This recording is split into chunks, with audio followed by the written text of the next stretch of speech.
കൊടുത്തതിന്റെ പേരിൽ അവൻ കാമുകിയുടെ മുന്നിൽ നാണം കിട്ടു നിന്നു, അതും എല്ലാവരുടെയും മുന്നിൽ വെച്ച്. അവൾ ജീവിതത്തിൽ ഒരിക്കലും മറക്കാത്ത ഒരു സർപ്രൈസുമായിട്ടായിരുന്നു അവൻ ബർത്ത്ഡേ പാർട്ടിക്ക് വന്നത്. അഭിനവ് ഒരു സാധാരണ ഡെലിവറി ബോയ് അല്ലെന്നും അവൻ ഒരു വലിയ പണക്കാരനാണെന്നുമുള്ള സത്യം തുറന്നു പറയാനിരിക്കുകയായിരുന്നു. പക്ഷെ അതിനു മുൻപ് എല്ലാ പ്ലാനും തകിടം മറിഞ്ഞു. വൈഷ്ണവി, ഇന്ന് നിന്റെ ബർത്ത്ഡേക്ക് നീ ഒരിക്കലും മറക്കാത്ത സർപ്രൈസ് ആയിട്ടാണ് ഞാൻ വരാൻ പോകുന്നത്. ബർത്ത്ഡേ ദിവസമെങ്കിലും നിനക്ക് നേരത്തെ വന്നൂടെ? ഞാൻ പറഞ്ഞില്ലേ നിനക്കൊരു സർപ്രൈസ് ആയിട്ടാണ് വന്നിരിക്കുന്നതെന്ന്. അഭിനവ് ഒരു സാധാരണ ഡെലിവറി ബോയ് അല്ലെന്നുള്ള സത്യം അവളെ ബോധ്യപ്പെടുത്താൻ സമയമായി എന്ന് അഭിനവ് കരുതി. 18 വർഷങ്ങൾക്ക് മുൻപ് ഒരു മഴയുള്ള രാത്രിയായിരുന്നു അഭിനവിനെല്ലാം നഷ്ടപ്പെട്ടത്. രാജ്യത്തെ തന്നെ ഏറ്റവും വലിയ മാഫിയ ഗ്രൂപ്പ് തലവനായിരുന്നു സഞ്ജയ് രജപുത്ര. സഞ്ജയ് രജപുത്രയുടെ ഏക മകനായിരുന്നു അഭിനവ്. പക്ഷേ തന്റെ ശത്രുക്കൾ തന്റെ മകനെ വകവരുത്തും എന്ന് കരുതി സഞ്ജയ് രജപുത്ര അഭിനവിനെ തന്റെ ബിസിനസ് ലോകത്ത് നിന്ന് അകറ്റി നിർത്തിയിരുന്നു. താൻ ഇത്ര വലിയ മാഫിയ ഗ്രൂപ്പിലെ നേതാവായ സഞ്ജയ് രജപുത്രയുടെ മകനാണെന്നുള്ള സത്യം ആരോടും പറയരുതെന്ന് അവന്റെ അച്ഛൻ അവനെ താക്കീത് ചെയ്തിരുന്നു. അതെല്ലാം മറന്നാണ് അവൻ അവന്റെ കാമുകിയോട് സത്യം തുറന്നു പറയാൻ തീരുമാനിച്ചത്. പക്ഷേ അത് പറയും മുൻപ് തന്നെ അവളുടെ യഥാർത്ഥ സ്വഭാവം പുറത്തായി. എല്ലാവർക്കും ഞാൻ എന്റെ ബോയ് ഫ്രണ്ടിനെ പരിചയപ്പെടുത്താൻ പോവാ. ആൾക്കൂട്ടത്തിൽ നിൽക്കുന്ന അഭിനവ് പെട്ടെന്ന് തന്നെയാണ് സ്റ്റേജിൽ വിളിക്കുന്നതെന്ന് കരുതി അങ്ങോട്ടേക്ക് നടന്നു കയറിയപ്പോൾ അവൻ നിൽക്കേണ്ട സ്ഥാനത്ത് മറ്റൊരുവൻ കയറി നിന്നു. ദേവൻ എന്നായിരുന്നു അവന്റെ പേര്. പണത്തിന്റെ കാര്യം നോക്കുകയാണെങ്കിൽ ദേവനെ ഇട്ടുമൂടാനുള്ള പണം അഭിനവിന്റെ കയ്യിലുണ്ട്. എന്നാൽ വൈഷ്ണവി കരുതിയിരിക്കുന്നത് ദേവനാണ് അഭിനവിനേക്കാൾ പണക്കാരൻ എന്നാണ്. താൻ ഇത്രയും വലിയ പണക്കാരനാണെന്നുള്ള സത്യം അവളോട് തുറന്നു പറയാൻ പോയപ്പോഴായിരുന്നു അവളുടെ ചതി അവന് മനസ്സിലായത്. അഭിനവ്, നീ എന്തിനാ വിഷമിക്കുന്നത്? നീ അവളെ കല്യാണം കഴിക്കുന്നതിന് മുമ്പ് തന്നെ അവളുടെ ചതി നിനക്ക് മനസ്സിലായല്ലോ. പണത്തിന് വേണ്ടി മാത്രം ഒരാളെ പ്രണയിക്കുന്ന ഒരാളെയാണോ നിനക്ക് വേണ്ടത്? അവൾ പോകുന്നെങ്കിൽ പോട്രാ. എന്തായാലും ഇത്രയൊക്കെ ആയതല്ലേ. എന്നെ ചതിച്ചിട്ട് അവൾ അങ്ങനെ അങ്ങ് പോകണ്ട. അവൾക്കൊരു ചെറിയ പണിയെങ്കിലും കൊടുക്കണ്ട.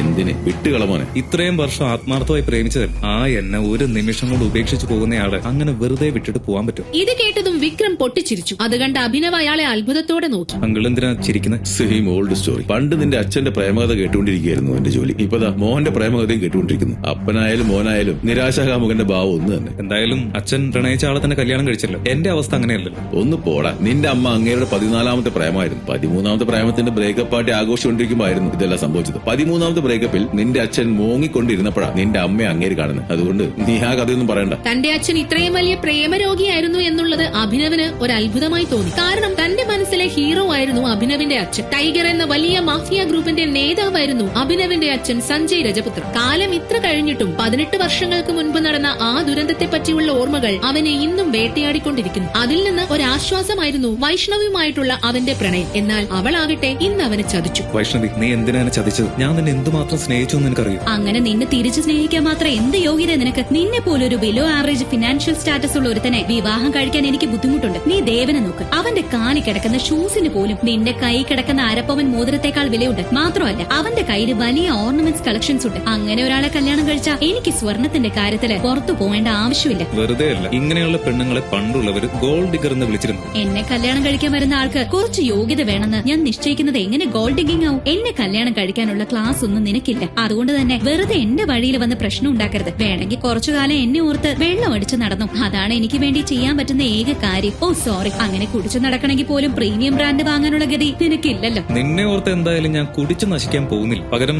ഞാൻ നിനക്കൊരു സർപ്രൈസ് തരാന്ന് പറഞ്ഞിരുന്നില്ലേ? അങ്ങനെ സർപ്രൈസ് തന്നാലൊന്നും ഞാൻ വീഴാൻ പോകുന്നില്ല. എന്തായാലും ഇത്രയൊക്കെ എന്നെ വേദനിപ്പിച്ചതല്ലേ. ഈ സർപ്രൈസ് കൂടെ കണ്ടിട്ട് പോക്കോ. അഭിനവ് അങ്ങനെ പറഞ്ഞ ഉടനെ തന്നെ അവളുടെ ബർത്ത്ഡേ പാർട്ടി നടക്കുന്ന സ്ഥലത്തേക്ക് കുറെ ആഡംബര കാർ വന്നു. അതെല്ലാം അഭിനവിനെ കൊണ്ടുപോകാൻ വന്ന ആഡംബര കാർ ആയിരുന്നു. ദേ കണ്ടില്ലേ, എന്റെ ബർത്ത്ഡേ പാർട്ടിക്ക് വന്ന പ്രീമിയം കാറുകൾ. ഇതെല്ലാം ദേവന്റെ ഫ്രണ്ട്സ് ആയിരിക്കും. വൈഷ്ണവി ഇങ്ങനെയൊക്കെ പൊങ്ങച്ചം പറയുന്നുണ്ടെങ്കിലും യഥാർത്ഥത്തിൽ ആഡംബരക്കാർ മുഴുവൻ അഭിനവിനെ സ്വീകരിക്കാൻ വന്നവരാണെന്ന് അവൾ അറിഞ്ഞില്ല. വൈഷ്ണവിയുടെ ഈ അഹങ്കാരം കണ്ട് അഭിനവ് മനസ്സിൽ പറഞ്ഞു, നീ ഏതറ്റം വരെ പോകുമെന്ന് എനിക്കൊന്ന് കാണണം. ഇവിടെ കിടന്ന് ഷോയർ ചെയ്തതിനെല്ലാമുള്ള പണി നിനക്ക് ഉടനെ കിട്ടും. ഇതേ സമയം അഭിനവിനെ ദൂരെ നിന്ന് ടൈഗർ ഗ്രൂപ്പിലെ ആളുകൾ നിരീക്ഷിക്കുന്നുണ്ടായിരുന്നു. അവരെല്ലാവരും അഭിനവിനെ സംരക്ഷിക്കാൻ വേണ്ടി വന്നവരായിരുന്നു. ഇത്രയ്ക്ക് സംരക്ഷിക്കാൻ വേണ്ടി എന്താണ് അഭിനവിന്റെ ജീവിതത്തിൽ സംഭവിച്ചത്? അതായിരുന്നു 18 വർഷങ്ങൾക്ക് മുൻപ് നടന്ന ആ ദുരന്തം. ബിസിനസ് തിരക്കുകളെല്ലാം മാറ്റിവെച്ച് അഭിനവിന്റെ അച്ഛൻ സഞ്ജയ് രജപുത്ര മകന്റെ ഒപ്പം ഒരു ഡ്രൈവിന് പോയി. പൊതുവെ ഫാമിലിയുമായി സമയം ചെലവഴിക്കുമ്പോൾ ബിസിനസ് കാര്യങ്ങളൊന്നും സഞ്ജയ് രജപുത്ര അങ്ങോട്ടേക്ക് കൊണ്ടുപോകുമായിരുന്നില്ല. മഴയുള്ള രാത്രി ഇരുട്ടിലൂടെ സഞ്ജയ് രജപുത്ര സഞ്ചരിച്ച കാർ പോവുകയായിരുന്നു. അപ്പോൾ വഴിയിൽ വെച്ച് ഒരാൾ കൈ കാണിച്ചു. സഞ്ജയ് രജപുത്രയുടെ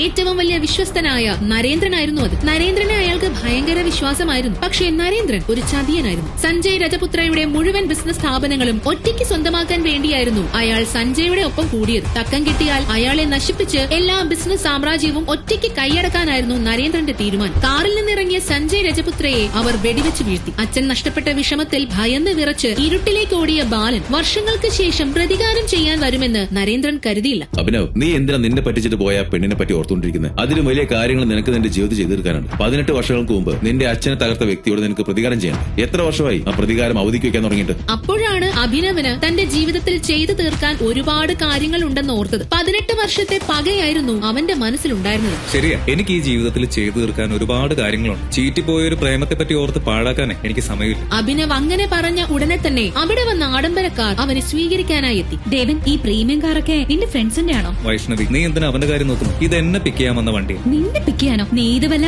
സ്കൂൾ കുട്ടികളോട് പറ. ഒരു ഓട്ടോറിക്ഷ പിടിക്കാനുള്ള ഗതി പോലും ഇല്ലാത്തവനാ ഈ പ്രീമിയം കാറിൽ കയറി പോകുന്നത്. ഈ വണ്ടിയുടെ ഡ്രൈവിംഗ് സീറ്റിൽ ഇരിക്കാൻ പോലും നിനക്ക് യോഗ്യതയില്ല. അതെ, അഭിനവിന് ഈ വണ്ടിയുടെ ഡ്രൈവിംഗ് സീറ്റിൽ ഇരിക്കാൻ പോലും യോഗ്യതയില്ല. കാരണം ഞങ്ങളുടെ ബോസ് ഡ്രൈവിംഗ് സീറ്റിലല്ല ഇരിക്കുന്നത്, ബാക്ക് സീറ്റിൽ. ഇത്രയും പറഞ്ഞ ശേഷം വിക്രം പ്രീമിയം കാറിന്റെ ബാക്ക് ഡോർ തുറന്നു. അഭിനവ് ആ കാറിന്റെ ഉള്ളിലേക്ക് കയറി. നീ പറഞ്ഞത് ശരിയാ, ഡ്രൈവിംഗ് സീറ്റിൽ ഇരിക്കാൻ എനിക്ക് യോഗ്യതയില്ല. അതിന് ഞാൻ ശമ്പളം കൊടുക്കുന്ന ഡ്രൈവേഴ്സ് ഉണ്ട്. അഭിനവ്, ഞാൻ നിന്നെ വെറുതെ പ്രാങ്ക് ചെയ്തതല്ലേ? എങ്ങനെയുണ്ട് എന്റെ പ്രാങ്ക്?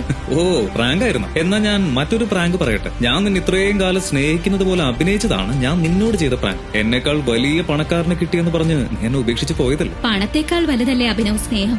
എന്തോ എങ്ങനെ? അങ്ങനെയല്ലല്ലോ നീ കുറച്ച് മുമ്പ് പറഞ്ഞത്. എന്തായാലും കല്യാണത്തിന് മുൻപ് നിന്റെ യഥാർത്ഥ സ്വഭാവം എന്റെ മുന്നിൽ കാട്ടിത്തന്നതിന് നിന്നോട് എത്ര താങ്ക്സ് പറഞ്ഞാലും മതിയാവില്ല. പിന്നെ ഒരു കാര്യം കൂടി, ഞാൻ നിനക്ക് ഇനി ഒരു സർപ്രൈസ് തരുമെന്ന് പറഞ്ഞില്ലേ? ഇതാണ് ആ സർപ്രൈസ്. പക്ഷെ ആ സർപ്രൈസ് ആസ്വദിക്കാനുള്ള യോഗം നിനക്കില്ലാതെ പോയി. അഭിനവ് ആ കാറിൽ കയറി മുന്നിലേക്ക് പോയി. തനിക്ക് നഷ്ടപ്പെട്ടതോർത്ത് വൈഷ്ണവി സ്വയം പഴിച്ചു.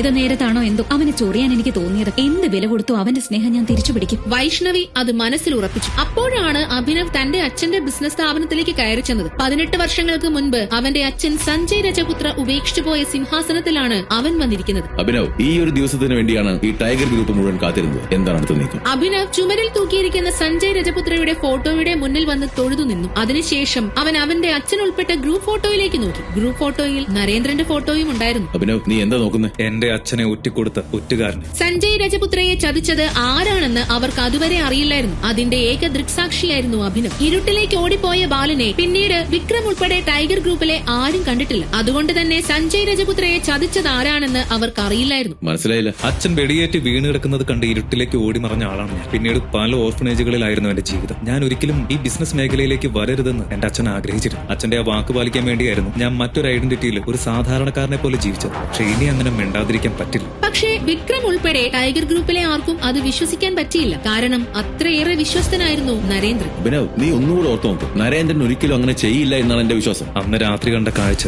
ജീവിതത്തിൽ ഒരിക്കലും എനിക്ക് മറക്കാൻ കഴിയില്ല. ഞാൻ ഒരിക്കലും കള്ളം പറയില്ല. നരേന്ദ്രൻ നിന്റെ അച്ഛന്റെ ഏറ്റവും വലിയ വിശ്വസ്തനായിരുന്നു. അയാൾ ഒരിക്കലും ഇങ്ങനെ ചെയ്യില്ല. വിക്രമങ്കിൾ, നിങ്ങളാണോ സാക്ഷി അതോ ഞാനാണോ? ഒരിക്കലും എന്റെ മനസ്സിൽ നിന്ന് ആ ദൃശ്യം പോകില്ല. മരണപ്പെട്ടു എന്ന വിഷമമായിരുന്നില്ല അച്ഛന്റെ മുഖത്ത് അവസാനം ഉണ്ടായിരുന്നത്. താൻ ജീവിതത്തിൽ ഏറ്റവും കൂടുതൽ വിശ്വസിച്ച ഒരാളിൽ നിന്നുണ്ടായ ചതിയെ പറ്റിയുള്ള വേദനയായിരുന്നു ആ മുഖത്തുണ്ടായിരുന്നത്. നിങ്ങൾക്ക് വിശ്വാസം ഉണ്ടെങ്കിൽ എന്റെ ഒപ്പം നിൽക്കാം. അപ്പോഴേക്കും പെട്ടെന്ന് ടൈഗർ മാഫിയ ഗ്രൂപ്പിലെ ആളുകൾ അഭിനവിന്റെ ചുറ്റും വന്ന് അഭിനവിന്റെ മുന്നിൽ കൈകൂപ്പി നിന്നു. 18 വർഷങ്ങൾക്ക് മുൻപ് അവന്റെ അച്ഛൻ ഉപേക്ഷിച്ചു പോയ സിംഹാസനത്തിൽ അവൻ രാജകീയമായിരുന്നു. ഇതേ സമയം അവന്റെ ജീവിതത്തെ മാറ്റിമറിക്കാൻ പോകുന്ന മറ്റൊരു ദുരന്തം അവന്റെ ജീവിതത്തിൽ നടക്കാൻ പോവുകയായിരുന്നു. കുറച്ചു മാറി കേദാർ ഗ്രൂപ്പ് എന്ന് പറയുന്ന കമ്പനിയുടെ എല്ലാമായ അനന്യയുടെ വിവാഹ നിശ്ചയം നടക്കാൻ പോവുകയായിരുന്നു. ഒരു വലിയ ബിസിനസ്സുകാരനുമായിട്ടായിരുന്നു അനന്യയുടെ വിവാഹം നിശ്ചയിച്ചിരുന്നത്. ഇത്രയും വലിയൊരു ബിസിനസ് കുടുംബത്തിലെ പെൺകുട്ടിയാണെങ്കിലും അതിന്റെ യാതൊരു അഹങ്കാരവും ഇല്ലാത്തവളായിരുന്നു അനന്യ. അവളുടെ കല്യാണം നടക്കാൻ പോകുന്നതിനുള്ള എല്ലാ എക്സൈറ്റ്മെന്റും അവൾക്കുണ്ടായിരുന്നു. എന്നാൽ ഈ കല്യാണം ഇഷ്ടപ്പെടാത്ത ഒരാൾ മാത്രം ആ കൂട്ടത്തിൽ വന്നിരുന്നു. മറ്റാരുമല്ല, അനന്യയുടെ ചേട്ടൻ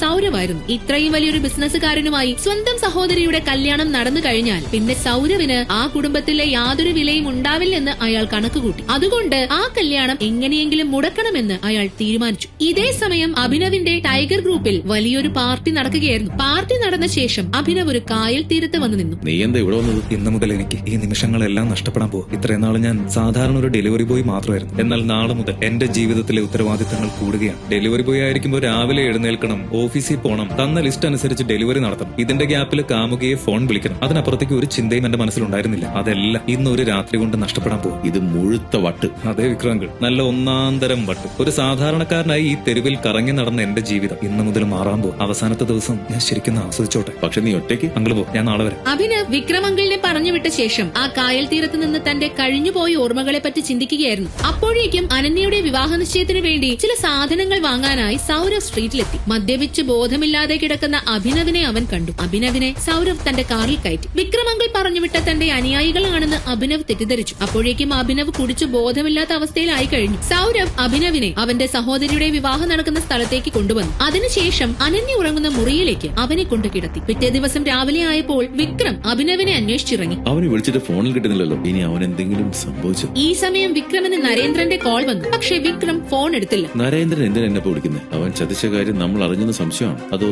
നരേന്ദ്രൻ അഭിനവിനെ ബന്ദിയാക്കിയോ? വിക്രം ഇങ്ങനെ സംശയിച്ചുകൊണ്ടിരുന്നപ്പോൾ പെട്ടെന്ന് ബ്ലൂ ഡയമണ്ട് ഹോട്ടലിൽ നിന്ന് ഒരു ഫോൺ കോൾ വന്നു. ഫോണിൽ സംസാരിക്കുന്നത് കേട്ട് വിക്രം ഒരു നിമിഷം ഞെട്ടി. വിക്രം ഉടനെ തന്നെ ബ്ലൂ ഡയമണ്ട് ഹോട്ടലിലേക്ക് പോയി. ബ്ലൂ ഡയമണ്ട് ഹോട്ടലിൽ വെച്ചായിരുന്നു അനന്യയുടെ കല്യാണം നിശ്ചയിച്ചിരുന്നത്. ഉറക്കത്തിൽ നിന്ന് അവൾ എഴുന്നേറ്റപ്പോൾ തന്റെ ഒപ്പം തികച്ചും അപരിചിതനായ ഒരു വ്യക്തി ഇരിക്കുന്നത് കണ്ടു. അവൾ ഞെട്ടി ഉറക്കെ വിളിച്ചു. അപ്പോഴേക്കും അനന്യയുടെ ബന്ധുക്കൾ എല്ലാവരും വാതിലിൽ വന്നു മുട്ടി. ഇത് കേട്ടതും അഭിനവ് ഞെട്ടി ഉണർന്നു. ഞാനെങ്ങനെ ഇവിടെ എത്തി? പെട്ടെന്ന് മുന്നിൽ കരഞ്ഞു നിലവിളിച്ചു നിൽക്കുന്ന പെൺകുട്ടിയെ കണ്ട് താൻ ചതിക്കപ്പെട്ടിരിക്കുകയാണെന്ന് അഭിനവിന് മനസ്സിലായി. ചുമരിലേക്ക് നോക്കിയപ്പോൾ കല്യാണ നിശ്ചയത്തിന് ഒരുക്കിയിരിക്കുന്ന വസ്ത്രം അയാൾ കണ്ടു. കല്യാണം നിശ്ചയിച്ച ഒരു പെൺകുട്ടിയുടെ ജീവിതം താൻ കാരണം നശിച്ചു പോയതിന്റെ കുറ്റബോധം അയാളുടെ മുഖത്തുണ്ടായിരുന്നു. തന്റെ സഹോദരി ഒരു മോശപ്പെട്ട സ്ത്രീയാണെന്ന് ചിത്രീകരിക്കാൻ വേണ്ടിയായിരുന്നു സൗരവ് ഇങ്ങനെ ചെയ്തത്. ട്രസ്റ്റ് മീ, ഞാൻ നിങ്ങളെ ഉപദ്രവിക്കാൻ വന്നതല്ല. ഈ മുറിയിൽ ഞാൻ എങ്ങനെ വന്നു എന്ന് പോലും എനിക്കറിയില്ല. എന്തായാലും നിങ്ങൾക്ക് ഒരു ദോഷം സംഭവിക്കില്ല. ഈ പ്രശ്നത്തിൽ നിന്ന് ഞാൻ നിങ്ങളെ രക്ഷപ്പെടുത്താം. അഭിനവ് ഇങ്ങനെ പറഞ്ഞു തീർന്ന ഉടനെ സൗരവ് ആ വാതിൽ തല്ലിപ്പൊട്ടിച്ചു. അനന്യയുടെ ബന്ധുക്കൾ ഉൾപ്പെടെ അകത്തു വന്ന് എല്ലാവരും ആ കാഴ്ച കണ്ട് ഞെട്ടി. അഭിനവ് എങ്ങനെയാണ് സൗരവിന്റെ ട്രാപ്പിൽ നിന്ന് അനന്യയെ രക്ഷിച്ചത്? എന്ത് മുജ്ജന്മ ബന്ധമായിരുന്നു അനന്യയും അഭിനവും തമ്മിൽ ഉണ്ടായിരുന്നത്? ഉള്ള കാലം മുഴുവൻ വെറും ദരിദ്രവാസിയായ ഒരുത്തന്റെ കൂടെ കിടക്ക പങ്കിടേണ്ടി വരുമെന്നറിഞ്ഞ സുന്ദരിയായ അനന്യ ഞെട്ടി വിറങ്ങലിച്ചു നിന്നു. ഇല്ല, ഞാനിത് സമ്മതിക്കില്ല. ഇവൻ എന്റെ ആരുമല്ല. ഇന്നു മുതൽ നീ എന്റെ ഭാര്യയാണ്, ഞാൻ നിന്റെ ഭർത്താവ്. അത് നീ മാത്രം തീരുമാനിച്ചാ മതിയോ? എന്റെ സമ്മതില്ലാതെ നിനക്ക് എന്നെ കല്യാണം കഴിക്കാൻ കഴിയുമെന്ന് നിനക്ക് തോന്നുന്നുണ്ടോ? അനന്യ പൊട്ടിത്തെറിച്ചുകൊണ്ട് അഭിയോട് ചോദിച്ചു. ഇന്നൊരൊറ്റ രാത്രി മാത്രമേ അവളുടെ മുന്നിലുള്ളൂ. അതിനുള്ളിൽ എന്തെങ്കിലും ചെയ്തില്ലെങ്കിൽ തന്റെ ജീവിതം അവസാനിക്കുമെന്ന് അവൾ തിരിച്ചറിഞ്ഞു. പക്ഷേ അഭിയുടെ മറുപടി അവളെ കൂടുതൽ ഭയപ്പെടുത്തി. ഞാനാണോ കുറച്ചു മുമ്പ് എല്ലാം തീരുമാനിച്ചുറപ്പിച്ച് ഈ മുറി വിട്ടു പോയത്? ഞാനാണോ തോക്കിന്റെ മുന്നിൽ നിർത്തി ഭയപ്പെടുത്തി ആ കടലാസ് നിന്റെ സൈൻ വാങ്ങിയത്? ഇന്ന് രാത്രി മന്ത്രിമാരുടെയും കേരളത്തിലെ തന്നെ എണ്ണം പറഞ്ഞ കോടീശ്വരന്മാരുടെയും മുന്നിൽ വെച്ച് നിന്റെ ഭർത്താവായി എന്നെ പരിചയപ്പെടുത്താൻ പോകുന്നത് ഞാനാണോ? അഭിയുടെ ചോദ്യങ്ങൾ കേട്ട് അനന്യ വിറങ്ങലിച്ചു നിന്നു. വെറും ഒരു രാത്രിയിലെ ബന്ധം മാത്രമുള്ള ഒരു അപരിചിതന്റെ ഭാര്യയാകാൻ പോവുകയാണ് ഇന്ന് രാത്രി അവൾ. അത് തീരുമാനിച്ചതാകട്ടെ അവളുടെ മുത്തച്ഛൻ ഹരിദേവ വർമ്മ എന്ന കോടീശ്വരനായ ബിസിനസ് മാഗ്നറ്റ്. നിങ്ങൾ എന്നെ രക്ഷിക്കണം. എനിക്ക് ഈ വിവാഹത്തിന് സമ്മതിക്കാൻ കഴിയില്ല. ഞാൻ വേറൊരാളുമായിട്ട് പ്രണയത്തിലാണ്. എന്നെ ചതിയിൽപ്പെടുത്താൻ നിങ്ങൾക്ക് ആരാ പണം തന്നെ പറ. കുട്ടി, എനിക്കറിയില്ല ഞാൻ എങ്ങനെ ഇവിടെ എത്തിയെന്ന്. ഇന്നലെ രാത്രി എന്റെ കാമുക എന്നെ ചതിച്ച് വേറൊരുത്തന്റെ കൂടെ കിടക്കാൻ പോയ സങ്കടത്തിൽ കുടിച്ച് ബോധമില്ലാതെ ബാറിൽ നിന്നും ഇറങ്ങി ഞാൻ ഉറക്കം എണ്ണീറ്റത് നിന്റെ കൂടെ ഈ കട്ടിലാണ്. എന്റെ പേര് അഭിനവ്. ഞാൻ ഒരു ഫുഡ് ഡെലിവറി ബോയ് ആണ്. അഭിനവ് പറഞ്ഞത് കേട്ട് അനന്യ ഒന്നുകൂടി ഞെട്ടി. വെറും ഒരു ഫുഡ് ഡെലിവറി ബോയായ ഒരു ദരിദ്രൻ തന്റെ ഭർത്താവാകാൻ പോകുന്നത് അവൾക്ക് ആലോചിക്കാൻ കൂടി പറ്റിയില്ല. നീ ഇപ്പൊ തന്നെ ഈ നഗരം വിടണം. നിനക്ക് എത്ര കാശ് വേണമെങ്കിലും ഞാൻ തരാം. ഈ നിമിഷം നീ ഈ കൊച്ചി വിട്ടു പോയാൽ നമ്മുടെ കല്യാണം നടക്കില്ല. എവിടെയെങ്കിലും പോയി നിനക്ക് സുഖമായിട്ട് ജീവിക്കാനുള്ള പണം ഞാൻ തരാം. പ്ലീസ്. ഞാൻ പോകാം. തന്റെ ജീവിതം ഞാൻ കാരണം അപകടത്തിലാകാൻ ഞാൻ സമ്മതിക്കില്ല. അഭിവേഗം തന്നെ തന്റെ പാന്റും ഷർട്ടും ഇട്ട് പോകാൻ ഒരുങ്ങിയതും ഹരിദേവ വർമ്മയുടെ ഗുണ്ടകൾ വന്ന് അവന് ബലമായി പിടിച്ചുകൊണ്ടുപോയി. അവരുടെ കല്യാണം കഴിഞ്ഞതിന് ശേഷമേ ഇനി അഭിയെ വിടുള്ളൂ എന്ന് അവർ പറഞ്ഞത് കേട്ട് എന്ത് ചെയ്യണമെന്നറിയാതെ അനന്യ തളർന്നിരുന്നു. എന്താണ് അനന്യയുടെ ജീവിതത്തിൽ സംഭവിച്ചത്? ആരാണ് ഹോട്ടലിലെ അനന്യയുടെ കിടപ്പുമുറിയിൽ അഭിയെ നഗ്നനായി കിടത്തിയത്? കൊച്ചുമകളുടെ വഴിവിട്ട ജീവിതം കണ്ട മുത്തച്ഛൻ പക്ഷെ എന്തിനാണ് സത്യം അന്വേഷിക്കുക പോലും ചെയ്യാതെ അവളെ അവനെ കൊണ്ട് തന്നെ കല്യാണം കഴിപ്പിക്കാൻ ഒരുങ്ങിയത്? അറിയാൻ തുടർന്നും കേൾക്കൂ. കൊച്ചിയിലെ ഒരു അനാഥ മന്ദിരത്തിൽ കഴിഞ്ഞ അഭിനവ് ഫുഡ് ഡെലിവറി ചെയ്താണ് ജീവിച്ചിരുന്നത്. അവന്റെ 5-ാം വയസ്സിൽ തന്റെ കൺമുന്നിൽ വെച്ച് അഭിയുടെ അച്ഛനെ അക്രമികൾ കൊന്നു. കുഞ്ഞഭിനവിന് അപ്പോൾ അറിയില്ലായിരുന്നു തന്റെ അച്ഛൻ കോടികൾ വിലമതിക്കുന്ന ഒരു സാമ്രാജ്യത്തിന്റെ അവകാശിയായിരുന്നു എന്ന്. മരിക്കുന്നതിന് തൊട്ടു മുൻപ് അച്ഛൻ അവന് കൊടുത്ത ഒരു മോതിരം മാത്രമാണ് അവന് അച്ഛന്റെ ഒരേ ഒരു ഓർമ്മ. കാമുകിയായ വൈഷ്ണവി അവന്റെ ദാരിദ്ര്യം കണ്ട് അവനെ വിട്ട് കൂട്ടുകാരനായ ദേവന്റെ കൂടെ പോയ രാത്രി അടുത്ത് കണ്ട ബാറിൽ കയറി ബോധം മറയും വരെ അഭി കള്ളു കുടിച്ചു. ബോധം പോയ അവനെ ആരോ ഒരാളെടുത്ത് കോടീശ്വരിയും ബിസിനസ്സുകാരിയുമായ അനന്യയുടെ ബെഡ്റൂമിൽ കൊണ്ടുകിടത്തി. അനന്യയുടെ സഹോദരനായ സൗരവ് മേനോൻ തന്നെയായിരുന്നു അത് ചെയ്തത്. മുത്തച്ഛൻ ഹരിദേവ മേനോൻ തന്റെ സ്വത്തുക്കൾ അനന്യയുടെ പേരിൽ എഴുതി വെക്കുന്നത് തടയാനാണ് സൗരവ് സ്വന്തം കൂടപ്പറപ്പിനെ ചതിച്ചത്. അങ്ങനെ അനന്യ ഒരു മോശം പെണ്ണാണ് എന്ന് വിശ്വസിച്ച് ഹരിദേവ മേനോൻ തന്റെ മാനം രക്ഷിക്കാൻ അഭിയെ കൊണ്ട് തന്നെ അനന്യയെ കല്യാണം കഴിപ്പിച്ചു. പക്ഷേ അനന്യ ഒരിക്കലും അഭിയെ അംഗീകരിക്കാൻ തയ്യാറായിരുന്നില്ല. അവൾ അവസരം കിട്ടുമ്പോഴൊക്കെ അഭിയെ അപമാനിക്കും. എന്നെ ചതിക്കാൻ കൂട്ടുനിന്നതിന്റെ പ്രതിഫലമായി നിനക്ക് ഇത്രയും വലിയ വീട്ടിലെ താമസവും ഭക്ഷണവും ഒക്കെ കിട്ടിയല്ലേ? ഡാ, നീ നോക്കിക്കോ. എല്ലാ രഹസ്യവും ഒരിക്കൽ പുറത്തു വരും. അതുവരെ ഇവിടുത്തെ അടുക്കളയിൽ ഒരു എച്ചിൽ പട്ടിയെ നീ ഇവിടെ കഴിയും. സത്യം പുറത്തു വരുന്ന അന്ന് നിന്നെ ഞാൻ തെരുവിലേക്ക് തല്ലിയിറക്കും. ഞാൻ ആരെയും ചതിച്ചിട്ടില്ല അനന്യ. എത്ര പ്രാവശ്യം നിന്നോട് ഞാൻ പറഞ്ഞതല്ല. നിന്നെ കൊടുക്കാൻ എന്നെ ആരോ കരുവാക്കിയതാണ്. അത് ആരാണെന്ന് കണ്ടെത്തുന്നത് വരെ എനിക്ക് വിശ്രമമില്ല. അന്ന് രാത്രി പതിവില്ലാതെ അഭി എങ്ങോട്ടേക്കോ പോകാൻ ഒരുങ്ങിയതായിരുന്നു. അത് കണ്ട് അനന്യ ദേഷ്യപ്പെട്ടു. എങ്ങോട്ടേക്കാ ഈ രാത്രി? എനിക്കൊരു മീറ്റിംഗ് ഉണ്ട് അനന്യ. ഞാൻ അവിടം വരെ പോകെ. എന്നെ ഒരു സ്ഥലം വരെ ഡ്രോപ്പ് ചെയ്തിട്ട് എങ്ങോട്ടേക്കാണെന്ന് വെച്ചാ പൊയ്ക്കോ. എന്താ? അധികാര ഭാവത്തിലുള്ള അവളുടെ സംസാരം കേട്ടപ്പോൾ അഭിക്കുള്ളിൽ ദേഷ്യം വന്നുവെങ്കിലും അവൻ അത് പുറത്തു കാട്ടാതെ കാർ എടുത്തുകൊണ്ട് വന്നു. അഭി അനന്യയെ അവളുടെ ഫ്രണ്ടായ റോഷ്നി രോഷ്നിയുടെ വീട്ടിൽ കൊണ്ടു ചെന്നാക്കി. കാർ ഇവിടെ വെച്ചിട്ട് നീ ഒരു ഓട്ടോ പിടിച്ചു പോയിക്കോ, എനിക്ക് ചിലപ്പോ ആവശ്യം വരും. കാശ് വല്ലതും വേണോ? അനന്യ പറഞ്ഞത് കേട്ട് അഭി വേണ്ട എന്ന് പറഞ്ഞു നടന്നു. അനന്യ അവനെ പുച്ഛത്തോടെ നോക്കി. കുറച്ചു ദൂരം നടന്ന അഭി അനന്യയുടെ കണ്ണിൽ നിന്നും മറിഞ്ഞതും ഒരു ആഡംബരക്കാർ അവന്റെ അടുത്തേക്ക് വന്നു നിർത്തി. അതിൽ നിന്നും ഒരാൾ പുറത്തിറങ്ങി. ടൈഗർ, നമുക്ക് പോകാൻ സമയമായി. സതീഷ് അഭിയെ ടൈഗർ എന്ന് വിളിച്ചതും അവൻ പോക്കറ്റിലുണ്ടായിരുന്ന തന്റെ അച്ഛന്റെ മോതിരം എടുത്തണഞ്ഞു. എന്നിട്ട് കാറിന്റെ ഡിക്കിയിൽ നിന്നും വില കൂടിയ കോട്ടും സ്യൂട്ടും അണിഞ്ഞ് അഭി കാറിൽ കയറിയിരുന്നു. ആരാണ് ആ കാറിൽ വന്നയാൾ? അഭിക്ക് എങ്ങനെ ഇത്രയും വില കൂടിയ കാറും വസ്ത്രങ്ങളും കിട്ടി? അയാൾ എന്തിനാണ് അവനെ ടൈഗർ എന്ന് വിളിച്ചത്? അവർ നേരെ പോയത് കോടീശ്വരന്മാർ മാത്രം പങ്കെടുക്കുന്ന ഒരു ഓപ്ഷൻ നടക്കുന്ന ഹോട്ടലിലേക്കായിരുന്നു. അവിടെ ലേലം ആരംഭിക്കാനുള്ള എല്ലാ തയ്യാറെടുപ്പുകളും തുടങ്ങിയിരുന്നു. അടുത്ത ഓപ്ഷൻ ഐറ്റം അപൂർവവും മനോഹരവുമായ ഒരു ഡയമണ്ട് നെക്ലേസ് ആയിരുന്നു. അത് പണ്ട് രാജാക്കന്മാർ ഉപയോഗിച്ചിരുന്നതാണ്. അതിന്റെ ബിഡ് തന്നെ 10 കോടിയിൽ നിന്നായിരുന്നു തുടങ്ങിയിരുന്നത്. 11 കോടി. അതിസുന്ദരിയായ ഒരു പെണ്ണ് കൈ ഉയർത്തി പറഞ്ഞു. അത് അലീനയായിരുന്നു. ലേലം വിളിക്കുന്ന ആളുടെ ചുണ്ടിൽ ഒരു പുഞ്ചിരി വിടർന്നു. 11 കോടി, മറ്റാരെങ്കിലും ഉണ്ടോ? അയാളുടെ ചോദ്യത്തിന് ആരും മറുപടി പറഞ്ഞില്ല. എല്ലാവരും അലീനയെ ഭയപ്പെട്ടിരുന്നു. അലീന എന്തിലെങ്കിലും കണ്ണുവെച്ചാൽ പിന്നെ ആരും അത് സ്വന്തമാക്കാൻ ശ്രമിക്കാറില്ല. ഒരിക്കൽ ഡേവിഡ് തരകൻ അവളെ തോൽപ്പിച്ച് ഒരു മാല ലേലത്തിൽ പിടിക്കാൻ ശ്രമിച്ചിരുന്നു. അന്നു മുതൽ അലീന തരകന്റെ ജീവന് വേണ്ടി കൊതിക്കുകയാണ്. 12 കോടി. പെട്ടെന്ന് അഭിനവ് പിന്നിൽ നിന്ന് പറഞ്ഞു. ഇത് കേട്ടതും അലീന തിരിഞ്ഞു നോക്കി. അഭിനവ് അവളെ നോക്കി പുഞ്ചിരിച്ചു. എന്നാൽ അലീനയുടെ ഭാഗത്തു നിന്ന് ദേഷ്യത്തോടെയുള്ള ഒരു തുറിച്ചു നോട്ടമാണ് അഭിക്ക് കിട്ടിയത്. ലേലത്തിൽ പങ്കെടുക്കാൻ വന്ന മറ്റാളുകൾ അഭിനവിനെ സംശയത്തോടെ നോക്കി. അഭിയെ ഇതിനു മുൻപ് അവരാരും കണ്ടിട്ടില്ലായിരുന്നു. അലീനയോട് മത്സരിക്കാൻ വന്ന ഇവൻ മണ്ടനാണോ? ഇതുവരെ ഇവനെ ഇവിടെ കണ്ടിട്ടില്ലല്ലോ. ഇതാ കേദാർ ഗ്രൂപ്പിലെ പിച്ചക്കാരനായ മരുമകനല്ലേ? അതെ, അത് തന്നെ. ഇവൻ ഇന്ന് അലീനയുടെ ഗുണ്ടകളുടെ കത്തി കൊടുങ്ങാനാണ് സാധ്യത. അഭിയെ നോക്കിക്കൊണ്ട് ഒരാൾ വിളിച്ചു പറഞ്ഞു. അഭി അയാളെ നോക്കി ഒന്ന് പുഞ്ചിരിക്കുക മാത്രമാണ് ചെയ്തത്. അഭിയും അനന്യയും തമ്മിൽ ലേലത്തിൽ ഒരു മത്സരം തന്നെ നടന്നു. 15 കോടി. 16 കോടി. 20 കോടി. 21 കോടി. അലീന വിളിക്കുന്നതിനേക്കാൾ കൂടുതൽ അഭി വിളിച്ചു. ഒടുവിൽ അലീന 40 കോടിയിൽ എത്തിയതും അഭി 50 കോടിയാക്കി വിളിച്ചു. അത്രയും ആയപ്പോൾ തന്നെ അലീനയുടെ സകല ക്ഷമയും നശിച്ചു. അവൾ ദേഷ്യത്തിൽ എഴുന്നേറ്റ് പോകാൻ ഒരുങ്ങി. ഇവന് ഭ്രാന്താണ്. 50 കോടിക്ക് അഭിനവിന് ലേലം ഉറപ്പിക്കുന്നു. അലീന അത് കേട്ട് സകല നിയന്ത്രണവും നഷ്ടപ്പെട്ട് തന്റെ മാനേജറിനോട് പറഞ്ഞു. അവൻ ആരായാലും ഇന്ന് തന്നെ സകല ഡീറ്റെയിൽസും തപ്പിയെടുക്കണം. ആ നെക്ലേസ് എന്റെ കയ്യിൽ എത്തിയിരിക്കണം. അലീന നടക്കാൻ ഒരുങ്ങുമ്പോൾ എല്ലാവരും അഭിനവിനെ അത്ഭുതത്തോടെ നോക്കുന്നതാണ് കണ്ടത്. താൻ ആദ്യമായി ചലഞ്ച് ചെയ്യപ്പെട്ടിരിക്കുന്നു എന്ന് അലീനയ്ക്ക് മനസ്സിലായി. ഒരുപക്ഷെ ശ്രമിച്ചു നോക്കിയാൽ അവൾക്ക് ആ മാല വാങ്ങാൻ കഴിയുമായിരുന്നു. പക്ഷേ വെറും 10 കോടി രൂപ മൂല്യമുള്ള ആ മാലയ്ക്ക് വേണ്ടി കൂടുതൽ പണം ചെലവാക്കാൻ അവൾക്ക് താല്പര്യമുണ്ടായിരുന്നില്ല. 40 കോടി വരെ ആക്കിയത് തന്നെ അഭിനവിനോടുള്ള വാശി കൊണ്ടായിരുന്നു. അവൾ ഒന്നും മിണ്ടാതെ എക്സിറ്റ് ഡോറിലൂടെ പുറത്തേക്ക് പോകാൻ തുടങ്ങിയപ്പോൾ അഭിനവ് പിന്നിൽ നിന്നും വിളിച്ചു. മിസ് അലീന. തന്നെ ആരോ വിളിക്കുന്നത് കേട്ട് അലീന തിരിഞ്ഞു നോക്കി. അഭിയാണ് എന്ന് കണ്ടതും അവളുടെ മുഖം മങ്ങി. അവൻ അവളുടെ അടുത്തേക്ക് നടന്നു വന്നു. ഇഫ് യു ഡോണ്ട് മൈൻഡ്, എനിക്ക് നിങ്ങളോട് കുറച്ച് സംസാരിക്കാനുണ്ടായിരുന്നു. ഇത്ര ധൈര്യത്തിൽ എന്നോട് സംസാരിക്കണം എന്നൊക്കെ പറയാൻ താൻ ആരാ? എനിക്ക് തന്നോട് സംസാരിക്കാൻ താല്പര്യമില്ല. ഇത് കേട്ടതും അഭിനവിന്റെ മുഖത്ത് പുഞ്ചിരി വിടർന്നു. അവൻ പതുക്കെ അലീനയുടെ അടുത്തേക്ക് നീങ്ങി അവളുടെ തൊട്ടരികിൽ ചെന്ന് നിന്നു. മിസ് അലീന ഇങ്ങനെ ദേഷ്യപ്പെടുമ്പോഴാണ് നിന്റെ ഭംഗി കൂടുന്നത്. ഓ ആണോ? അങ്ങനെയാണോ? പിന്നെ അല്ലാതെ. അതുകൊണ്ടല്ലേ ഞാൻ നിങ്ങളെ ചുമ്മാ ഇങ്ങനെ ഇറിറ്റേറ്റ് ചെയ്ത് ദേഷ്യം പിടിപ്പിക്കുന്നത്. അലീനയുടെ ദേഷ്യം കാണാൻ ഒരു പ്രത്യേക ചന്തമൊക്കെ ഉണ്ട്. താൻ ഇവിടെ പുതിയതാണല്ലേ,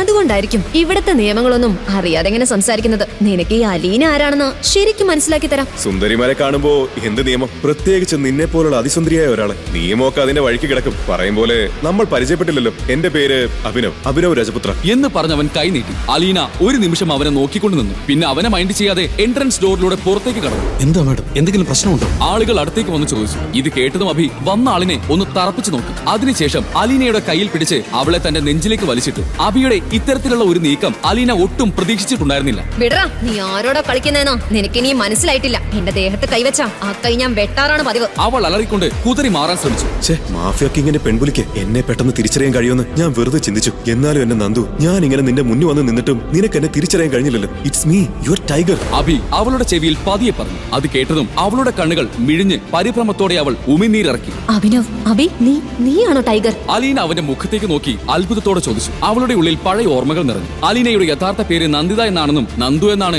അവളെ അടുപ്പമുള്ളവർ വിളിച്ചിരുന്നതെന്നും വളരെ കുറച്ചു പേർക്ക് മാത്രമേ അറിയാമായിരുന്നുള്ളൂ. അതൊക്കെ ഞാൻ ആരാണെന്നുള്ള കാര്യം ഉറക്കെ പറയരുത്. ഞാനാണ് ടൈഗർ എന്നുള്ളത് ഇതുവരെ വെളിപ്പെടുത്തിയിട്ടില്ല. കുറച്ച് പ്രശ്നങ്ങളുണ്ട്. അതെല്ലാം തീർത്തിട്ട് മാത്രമേ ഞാൻ ആരാണെന്നുള്ള കാര്യം വെളിപ്പെടുത്താൻ കഴിയൂ. അഭി പറഞ്ഞു. അലീനയെ അഭി ചേർത്ത് പിടിച്ച് നിൽക്കുന്നത് കണ്ടപ്പോൾ അവളുടെ ബോഡി ഗാർഡ്സ് തെറ്റിദ്ധരിച്ചു. അവൻ അവളെ ഉപദ്രവിക്കുകയാണ് എന്നാണ് അവർക്ക് തോന്നിയത്. അവർ ഗൺ പുറത്തെടുത്ത് അഭിക്ക് നേരെ പാഞ്ഞു. അലീന അവരെ തടഞ്ഞു. സ്റ്റോപ്പ്! അവളുടെ ശബ്ദം കേട്ടതും എല്ലാവരുടെയും കാലുകൾ ഒരുമിച്ച് നിശ്ചലമായി. അലീന അഭിനവിനെ നോക്കി. 20 വർഷം മുമ്പ് നീ എന്നെ എന്തിനാണ് ഉപേക്ഷിച്ചു പോയത്? അലീനയുടെ കണ്ണിൽ നിന്നും കണ്ണീർ പൊടിയാൻ തുടങ്ങി. അവൾ അവനെ ചേർത്ത് പിടിച്ചു. അപ്പോഴാണ് അവിടേക്ക് അനന്യ കടന്നു വന്നത്. അഭി അവിടെ കണ്ട് അനന്യ ഞെട്ടി. അത്രയും വില കൂടിയ സൂട്ടിൽ സുന്ദരിയായ അലീനയെ ചേർത്ത് പിടിച്ച് നിൽക്കുന്ന അവനെ കണ്ട് അനന്യയ്ക്ക് വിശ്വസിക്കാനായില്ല. ഇവൻ ഇവിടെ, അതും ഈ വേഷത്തിൽ. അവന്റെ കോട്ടിനും സ്യൂട്ടിനും കണ്ണാടിക്കും തന്നെ ലക്ഷങ്ങൾ വില വരുമല്ലോ. പോരാത്തതിന് സിറ്റിയിലെ പെൺപുലിയായ അലീനയെ ചേർത്ത് പിടിക്കാൻ മാത്രം ധൈര്യം ഇവന്. ഇവ ശരിക്കും ആരാ? പിച്ചക്കാരനോ അതോ ആ വേഷത്തിൽ വന്ന കോടീശ്വരനോ? ഇനി എന്ത് സംഭവിക്കും? അറിയും. അബി ആരാണെന്നുള്ള രഹസ്യം അനിനെ അറിയുമോ? അബി എങ്ങനെ ടൈഗർ എന്ന ഗ്യാങ് ലീഡറായി? എന്താണ് അവന്റെ അച്ഛന് സംഭവിച്ചത്? ആരാണ് അലീന? ടൈഗർ മോനെ, ഇവിടുന്ന് പെട്ടെന്ന് രക്ഷപ്പെട്ടോ, ഇല്ലെങ്കിൽ അവര് നിന്നെ കൊന്നുകളയും. വേദന കടിച്ചമർത്തിക്കൊണ്ട് സഞ്ജയ് തന്റെ 5 വയസ്സുള്ള മകൻ അഭിനവിനോട് പറഞ്ഞു. സഞ്ജയ് രജപുത്രയും മകൻ അഭിനവും ഇരുട്ടിൽ ആ ഇടുങ്ങിയ വഴിയിലെ മരച്ചുവട്ടിൽ മറഞ്ഞിരിക്കുകയായിരുന്നു. സഞ്ജയുടെ ശരീരത്തിൽ പലയിടത്തും വെടിയേറ്റിട്ടുണ്ട്. ഇല്ലച്ചാ, അച്ഛനെ വിട്ട് ഞാൻ പോവില്ല. അഭിനവ് കരഞ്ഞുകൊണ്ട് അച്ഛനെ നോക്കി. വാശി കാണിക്കല്ലേ അഭി, എനിക്ക് ഈ അവസ്ഥയിൽ നിന്നെ രക്ഷിക്കാൻ പറ്റില്ല. അവരിപ്പോ ഇവിടെ എത്തും. അതിനു മുമ്പ് മോനെങ്കിലും രക്ഷപ്പെടണം. ചോര ഒഴുകുന്ന മുറിവുകളിൽ അമർത്തിപ്പിടിച്ചുകൊണ്ട് സഞ്ജയ് മകനോട് പറഞ്ഞു. വേണ്ട, അച്ഛനില്ലാതെ ഞാൻ പോവില്ല. അച്ഛനും വാ. അഭി പറഞ്ഞത് കേട്ട് സഞ്ജയ് വാത്സല്യത്തോടെ അവന്റെ മുന്നിൽ മുട്ടുകുത്തിയിരുന്നു. മോനെ, ഒന്നുകൂടെ അവസാനിക്കാൻ പാടില്ല. അതിന് നീ ബാക്കിയാവണം. Be a tiger Abhi. വിടർന്ന കണ്ണുകളോടെ അത് പറഞ്ഞുകൊണ്ട് സഞ്ജയ് തന്റെ വിരലിലെ പച്ചരത്നം പതിപ്പിച്ച മോതിരമൂരി അഭിനവനെ ഏൽപ്പിച്ചു. ഇതൊരിക്കലും നഷ്ടപ്പെടുത്തരുത്. ആ ചതിയന്റെ മുഖം നീ കണ്ടതല്ലേ? ഓർത്തു വെക്കണം, ഒരിക്കൽ അവൻ നിന്റെ മുന്നിൽ വരും. അച്ഛന്റെ ടൈഗർ മരിക്കില്ലെന്ന് അന്ന് നീ കാണിച്ചു കൊടുക്കണം. പോക്കറ്റിൽ നിന്ന് ഗണ്ണെടുത്ത് ലോഡ് ചെയ്യുമ്പോൾ സഞ്ജയുടെ കണ്ണുകളിൽ തീ ആളുന്നുണ്ടായിരുന്നു. മകനെ വിട്ടുപോകാനുള്ള വേദനയല്ലാതെ അയാളുടെ മുഖത്ത് തെല്ലും ഭയമുണ്ടായിരുന്നില്ല. അപ്പോഴേക്കും ശത്രുക്കൾ അവരുടെ അരികിലേക്കെത്തി. അഭിനവന്റെ നെറ്റിയിൽ ഉമ്മ വെച്ച ശേഷം സഞ്ജയ് ഒരു യോദ്ധാവിനെ പോലെ എതിരാളികൾക്ക് നേരെ നീങ്ങി. അച്ഛൻ തന്നെ ഒറ്റയ്ക്കാക്കി പോയപ്പോൾ അഭിനവ് ഭയന്ന് കരഞ്ഞു. എങ്കിലും ഇരുട്ടിൽ ആ 5 വയസ്സുകാരനെ അക്രമികൾ കണ്ടില്ല. സഞ്ജയുടെ ഗൺ ശബ്ദിച്ചു. ശത്രുക്കൾ 4 പാടും ചിതറി വീണു. അതിനിടയിൽ ഒരു ബുള്ളറ്റ് പാഞ്ഞു വന്ന് സഞ്ജയുടെ നെഞ്ചു തുളച്ചു. അച്ഛാ! അഭിനവ് ഉറക്ക നിലവിളിച്ചുകൊണ്ട് ഉറക്കത്തിൽ നിന്ന് ഞെട്ടി ഉണർന്നു. വിയർത്ത് കുളിച്ച് കിതച്ചുകൊണ്ട് അവൻ കട്ടിലിൽ എഴുന്നേറ്റിരുന്നു. കഴിഞ്ഞ 18 വർഷമായി ഇതേ സ്വപ്നം അഭിനവനെ അലട്ടുന്നു. വെടിയേറ്റ് അച്ഛൻ മരിച്ചു വീഴുന്നത് നിറകണ്ണുകളോട് നോക്കി നിൽക്കാനേ അന്നവന് കഴിഞ്ഞിരുന്നുള്ളൂ. ബി എ ടൈഗർ എന്നാണ് അച്ഛൻ അവസാനമായി പറഞ്ഞത്. വെറുമൊരു ഡെലിവറി ബോയ് ആയ താൻ എങ്ങനെയാണ് ടൈഗർ ആവുക എന്ന് ഇന്നോളം അവൻ അറിയില്ല. അവൻ തന്റെ വിരലിൽ കിടക്കുന്ന മോതിരത്തിലേക്ക് നോക്കി അല്പനേരം ഇരുന്നു. അഭിനവ് രജപുത്ര 18 വയസ്സുവരെ മട്ടാഞ്ചേരിയിലെ ഒരു അനാഥാലയത്തിലായിരുന്നു വളർന്നത്. പ്രായപൂർത്തിയായ ശേഷം അവൻ സ്വന്തമായി ഒരു ജോലി കണ്ടെത്തി മറ്റൊരിടത്തേക്ക് താമസം മാറി. ഡെലിവറി ബോയ് ആയതുകൊണ്ട് തന്നെ കൊച്ചിയിലെ മുക്കും മൂലയും അവന് സുപരിചിതമാണ്. വളരെയധികം യാതന നിറഞ്ഞതാണ് അബിയുടെ ജീവിതം. ആകെയുള്ള ആശ്വാസം കാമുകയായ വൈഷ്ണവിയാണ്. അവനെപ്പറ്റി എല്ലാം അറിയുന്നവൾ. അവളെ കാണുമ്പോഴാണ് അവൻ തന്റെ എല്ലാ ദുഃഖങ്ങളും മറക്കുന്നത്. ഇന്ന് വൈഷ്ണവിയുടെ ജന്മദിനമാണ്. ജോലി കഴിഞ്ഞ് അവൻ നേരെ ഒരു പരിചയക്കാരന്റെ ബേക്കറിയിലേക്ക് പോയി. രാജേഷേട്ടാ, എനിക്കൊരു കേക്ക് വേണം. വലിയ വിലയുടെ ഒന്നും വേണ്ട, ഒരു കൊച്ചു കേക്ക്. അത് കേട്ടതും കടയുടമയൊന്ന് ചിരിച്ചു. വില കുറഞ്ഞതിപ്പോ വൈറ്റ് ഫോറസ്റ്റ് ഉണ്ട്, 700 ആണ്. നീ ഒരു 500 തന്നിട്ട് എടുത്തോ. അത്രയ്ക്ക് ബഡ്ജറ്റൊന്നും ഇല്ല ഏട്ടാ, അതിലും കുറഞ്ഞത് വേണം, അബി പറഞ്ഞു. എന്നാ പിന്നെ ഈ പേസ്ട്രി എടുത്തോ, 60 രൂപയേ ഉള്ളൂ. തന്റെ കാമുകിയോടൊപ്പം താമസിക്കുന്നതിനായി ഒരു കൊച്ചു വീട് വാടകയ്ക്കെടുക്കണം എന്നവൻ തീരുമാനിച്ചിരുന്നു. അതിനാൽ പണം അനാവശ്യമായി പാഴാക്കാൻ അബി ആഗ്രഹിച്ചില്ല. കടയുടമ പാക്ക് ചെയ്തു കൊടുത്ത പേസ്ട്രിയും വാങ്ങി അബി സന്തോഷത്തോടെ തന്റെ പ്രിയപ്പെട്ടവളെ കാണാനായി പുറപ്പെട്ടു. കാത്തിരുന്ന് വട്ടായിട്ടുണ്ടാവും പാവം. ബർത്ത്ഡേ സെലിബ്രേറ്റ് ചെയ്യാനും സമ്മാനം കൊടുക്കാനും താൻ മാത്രമല്ലേ ഉള്ളൂ. അതോർത്തപ്പോൾ അബിയുടെ മനസ്സ് സന്തോഷം കൊണ്ട് നിറഞ്ഞു. എന്നാൽ അവളുടെ വീടിന് മുന്നിലെത്തിയ അബിയുടെ മുഖം മെല്ലെ മാറി. അവിടെ മുഴുവൻ പലതര വർണ്ണ വിളക്കുകൾ കൊണ്ട് അലങ്കരിച്ചിരുന്നു. അകത്തുനിന്നും ഉച്ചത്തിലൊരു പാട്ട് കേൾക്കുന്നുണ്ട്. കോളിംഗ് ബെൽ അടിച്ചുകൊണ്ട് അവൻ അവളെ കാത്തുനിന്നു. വാതിൽ തുറന്ന് പുറത്തു വന്ന വൈഷ്ണവിയെ കണ്ട അഭിനവ് അത്ഭുതപ്പെട്ടുപോയി. അവൾ വില കൂടിയ ഒരു ഗൗണാണ് ധരിച്ചിരിക്കുന്നത്. മനോഹരമായി അലങ്കരിച്ചിരിക്കുന്ന മുറിയുടെ നടുവിൽ വലിയ കേക്കും വൈനും എല്ലാം സെറ്റ് ചെയ്ത് വെച്ചിട്ടുണ്ട്. അവിടെ ധാരാളം അതിഥികൾ എത്തിയിരിക്കുന്നു. അതാരാ വൈഷ്ണവി? അതിഥികളിൽ ഒരാൾ ചോദിച്ചു. കണ്ടാലറിയില്ലേ, ഡെലിവറി ബോയാ. പക്ഷേ നമ്മളൊന്നും ഓർഡർ ചെയ്തിട്ടില്ലല്ലോ. മറ്റൊരാൾ പറഞ്ഞു. അതൊന്നുമല്ല, ഈ ഡെലിവറി ബോയിനെയാണ് വൈഷ്ണവി ഡേറ്റ് ചെയ്യുന്നത്. അത് കേട്ടതും അവിടെയുള്ള പല മുഖങ്ങളും കൗതുകത്തോടെ വൈഷ്ണവിയുടെ നേരെ തിരിഞ്ഞു. മൈ ഗോഡ്, നിനക്ക് വേറെ ആരെയും കിട്ടിയില്ലേ വൈഷ്ണവി? ഇതൊക്കെയാണോ നിന്റെ ടേസ്റ്റ്? എല്ലാവരും വൈഷ്ണവിയെ കളിയാക്കാനുള്ള അവസരമായി തന്റെ ജോലി ഉപയോഗിക്കുന്നത് കണ്ട് അഭിനവിന് സങ്കടം വന്നു. Happy birthday babe. പിന്നിൽ നിന്നും മറ്റൊരു ശബ്ദം കേട്ട് എല്ലാവരും ആകാംക്ഷയോടെ അങ്ങോട്ട് നോക്കി. അത് ദേവനായിരുന്നു. കയ്യിൽ വലിയ സമ്മാനപ്പൊതിയും ഉണ്ടായിരുന്നു. ദേവനെ അഭിനവിന് മുൻപേ അറിയാം. പേര് കേട്ട ഒരു ബിസിനസ്സുകാരന്റെ മകനാണ്. അവൻ വൈഷ്ണവിയുടെ ചുറ്റും കറങ്ങി നടക്കുന്നത് അഭിനവ് ശ്രദ്ധിച്ചിട്ടുണ്ട്. അഭിനവിന് ദേവനെ ഇഷ്ടമായിരുന്നില്ല, വൈഷ്ണവിക്കും. അവിടെയും അവളെ ശല്യം ചെയ്യാനായി അവൻ വന്നത് കണ്ട് അഭിനവിന് ദേഷ്യം വന്നു. എന്നാൽ അവൻ എന്തെങ്കിലും പറയുന്നതിന് മുൻപേ വൈഷ്ണവി ദേവൻ കൊണ്ടുവന്ന സമ്മാനം വാങ്ങി എന്നിട്ട് തന്റെ ചുറ്റിനും കൂടി നിന്നവരെ നോക്കി ഒന്ന് പുഞ്ചിരിച്ചു. നിങ്ങളൊക്കെ എന്താ വിചാരിച്ചേ? ഇവനാണ് എന്റെ ബോയ് ഫ്രണ്ട് ദേവ്. അത്രയും പറഞ്ഞുകൊണ്ട് അവൾ ദേവന്റെ കയ്യിൽ ചുറ്റിപ്പിടിച്ചു. അത് കണ്ടതോടെ അതിഥികളെല്ലാവരും കൈയടിച്ചു. അവൾ അഭിനവിനെ പുച്ഛത്തോടെ നോക്കി. നമുക്ക് ബ്രേക്കപ്പ് ആവും മിസ്റ്റർ അഭിനവ്. എനിക്കിനി ഇത് കണ്ടിന്യൂ ചെയ്യാൻ താല്പര്യമില്ല. വൈഷ്ണവി അഭിനവന്റെ മുഖത്ത് നോക്കി പറഞ്ഞു. എന്താ എന്താ നീ പറഞ്ഞേ? വൈഷ്ണവ്യ പറഞ്ഞത് വിശ്വസിക്കാൻ കഴിയാതെ അഭിനവ് ചോദിച്ചു. എന്താ കേട്ടില്ലേ? നിന്റെ കൂടെ ഈ പാതി പേസ്ട്രിയിൽ നിന്ന് ജീവിതം തീർക്കാൻ അവൾക്ക് വയ്യെന്ന് അല്ലേ ബേബി? ദേവൻ വൈഷ്ണവിയുടെ കവിളിൽ പ്രണയത്തോടെ ചുംബിച്ചുകൊണ്ട് പറഞ്ഞു. തന്റെ പ്രിയപ്പെട്ടവളെ മറ്റൊരാൾ ചുംബിക്കുന്നത് കണ്ടു നിൽക്കാൻ അഭിനവന് കഴിഞ്ഞില്ല. കയ്യിലിരിക്കുന്ന പേസ്ട്രി നിലത്തേക്ക് വലിച്ചെറിഞ്ഞ് അവൻ ദേവന്റെ അരികിലേക്ക് ഓടി വന്നു. എന്താടാ നീ ചെയ്തേ? എന്റെ പെണ്ണിനെ നീ... അഭിനവന്റെ ചുരുട്ടിയ കൈ ദേവന്റെ മൂക്കിൽ തന്നെ വന്നു പതിച്ചു. അപ്രതീക്ഷിതമായ ആ ഇടിയേറ്റ് അവന്റെ മൂക്കിൽ നിന്ന് രക്തം പുറത്തേക്കൊഴുകി. എടാ, ഇന്ന് നിന്റെ അവസാനമാണ്. ദേവൻ ദേഷ്യത്തോടെ അഭിനവന്റെ നേരെ ചെന്നു. അഭിനവ് അവന്റെ നെഞ്ചിലേക്ക് ആഞ്ഞു ചവിട്ടി. ഉടൻ തന്നെ വൈഷ്ണവി അവർക്കിടയിലേക്ക് കയറി നിന്നു. അഭിനവ്, നമ്മൾ തമ്മിൽ ഇനി യാതൊരു ബന്ധവുമില്ല. ഇത് നിന്നോട് ഞാൻ മര്യാദയ്ക്കാണ് പറഞ്ഞത്. ഇതെന്റെ സ്ഥലമാണ്. ഇവിടെ വന്ന് എന്റെ ആളുകളെ ഉപദ്രവിക്കാൻ പറ്റില്ല. ഇറങ്ങിപ്പോ. വൈഷ്ണവി അഭിനവന്റെ മുഖത്ത് നോക്കി പറഞ്ഞു. അല്ലെങ്കിൽ എനിക്ക് നിന്നെ വേണ്ടടി. എന്ന് നീ എന്നെ മറന്ന് മറ്റൊരുത്തിനെ തേടിപ്പോയോ? ആ നിമിഷം തീർന്നു എല്ലാം. പക്ഷെ നിനക്ക് എന്നോടൊരു വാക്ക് നേരത്തെ പറയായിരുന്നു. ഞാൻ വെറുതെ... കണ്ണു തുടച്ചുകൊണ്ട് അഭിനവ് അവിടെ നിന്നിറങ്ങി. അവളുടെ മുഖം ഇനി ഒരിക്കലും തന്റെ ഓർമ്മകളിൽ പോലും വരരുതെന്ന് അവൻ ആഗ്രഹിച്ചു. വാടകയ്ക്കാണെങ്കിലും വൈഷ്ണവിയോടൊപ്പം ഒരു നല്ല വീട്ടിൽ ജീവിക്കണമെന്ന ആഗ്രഹത്തോടെ കൂട്ടിവെച്ച പണത്തിലേക്ക് അവൻ പുച്ഛത്തോടെ നോക്കി. പിന്നെ കൺമുന്നിൽ കണ്ട ഒരു ബാറിലേക്ക് കയറി ബോധം മറയുന്നതുവരെ മദ്യപിച്ചു. You cheat, I hate you. തെരുവിലൂടെ ഉറക്ക വിളിച്ചു പറഞ്ഞുകൊണ്ട് അവൻ നടന്നു. ബാറിൽ നിന്നും വാങ്ങിയ കുപ്പിയിലെ അവസാന തുള്ളിയും വായിലേക്ക് കമഴ്ത്തിയിട്ട് അവൻ കുപ്പി റോഡിലേക്ക് എറിഞ്ഞുടച്ചു. പെട്ടെന്ന് അഭിനവിന് തലകറങ്ങുന്നത് പോലെ തോന്നി. അവൻ ആ റോഡ് സൈഡിൽ ബാലൻസ് തെറ്റി വീണു. പെട്ടെന്നാണ് ഒരു കാർ അവന്റെ മുന്നിലൂടെ സഡൻ ബ്രേക്ക് ഇട്ട് നിന്നത്. അതിൽ നിന്നും സ്യൂട്ട് ധരിച്ച ഒരാൾ പുറത്തേക്കിറങ്ങി. അയാളായിരുന്നു സൗരവ് മേനോൻ, കേദാർ ഗ്രൂപ്പിന്റെ ഓണർ ഹരിദേവ് മേനോന്റെ ചെറുമകൻ. സൗരവ് അഭിനവൻ അല്പനേരം നോക്കി നിന്നു. സുന്ദരനായ ഒരു ചെറുപ്പക്കാരൻ മദ്യപിച്ച് ബോധമില്ലാതെ കിടക്കുകയാണ്. തൊട്ടരികിൽ പൊട്ടിച്ചെറിയ ഒരു മദ്യക്കുപ്പിയുമുണ്ട്. സൗരവിന്റെ മുഖത്ത് ഗൂഢമായൊരു പുഞ്ചിരി വിടർന്നു. ഇവനെ എടുത്ത് കാറിലേക്കിട്, സൗരവ് ഡ്രൈവറോട് ആവശ്യപ്പെട്ടു. റോഡ് സൈഡിൽ മദ്യപിച്ച് കിടക്കുന്ന ഒരുത്തനെ കാറിലേക്ക് കയറ്റാൻ പറഞ്ഞത് എന്തിനാണെന്നറിയാതെ ഡ്രൈവർ സൗരവിനെ നോക്കി. ആ നോട്ടത്തിന്റെ അർത്ഥം മനസ്സിലാക്കിയ സൗരവ് പറഞ്ഞു, ഈ രാത്രി സാധാരണ പോലെ കടന്നുപോയാൽ നാളെ ചിലപ്പോൾ ഞാൻ കേദാർ ഗ്രൂപ്പിന്റെ ആരും അല്ലാതാകും. അങ്ങനെ സംഭവിക്കാൻ പാടില്ല. ഈ പയ്യനെ വെച്ച് ഞാനൊരു കളി കളിക്കാൻ പോവാ.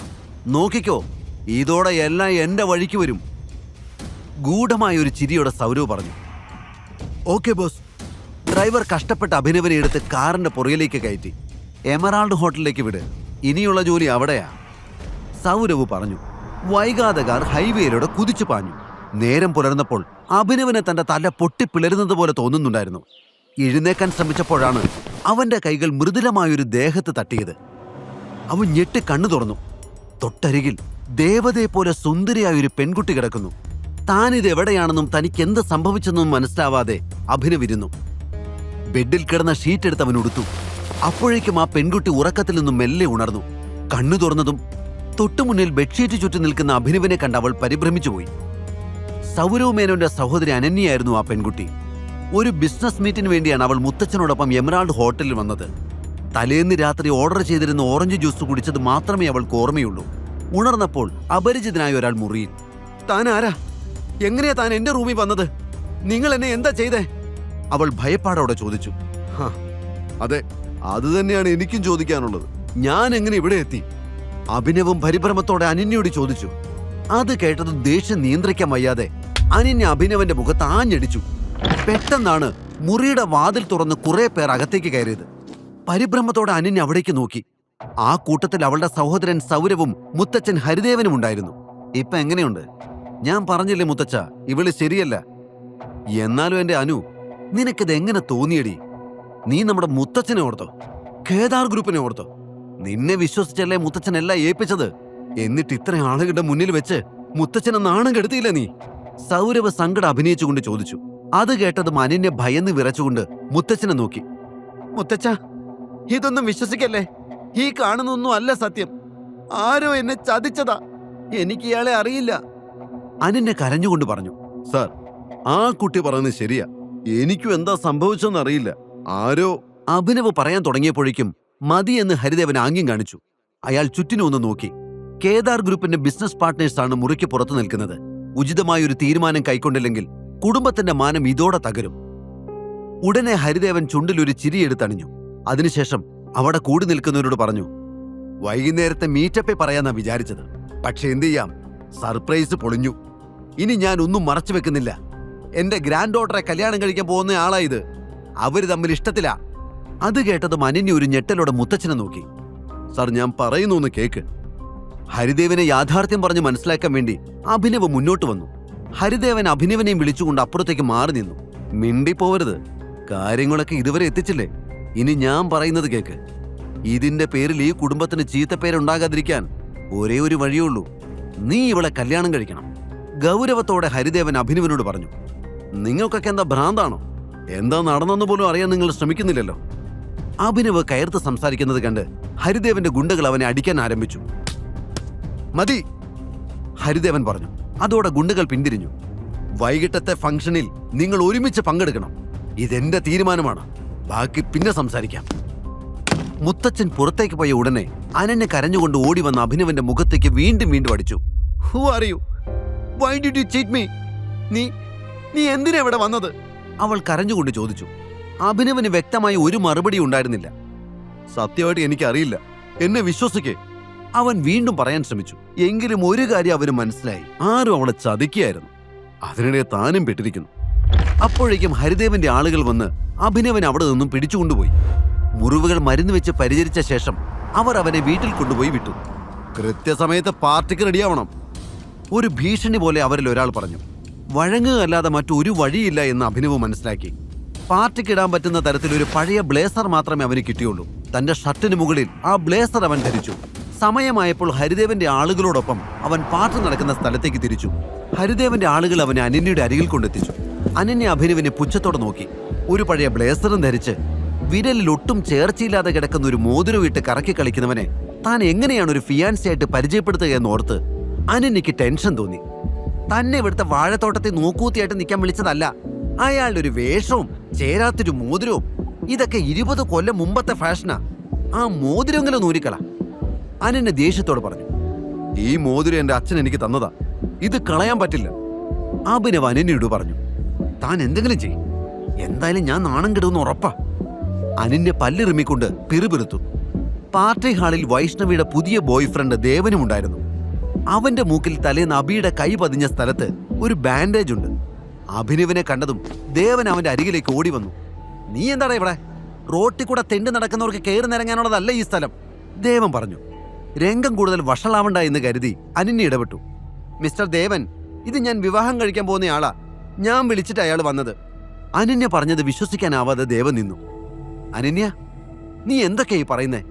ഇവൻ ആരാന്ന് നിനക്കറിയോ? ഇവനെ വിവാഹം കഴിക്കാൻ പോവാണെന്നോ? നിനക്കെന്താ തലയ്ക്ക് വല്ല അസുഖമുണ്ടോ? ദേവൻ അഭിനവനെ നോക്കി പറഞ്ഞു.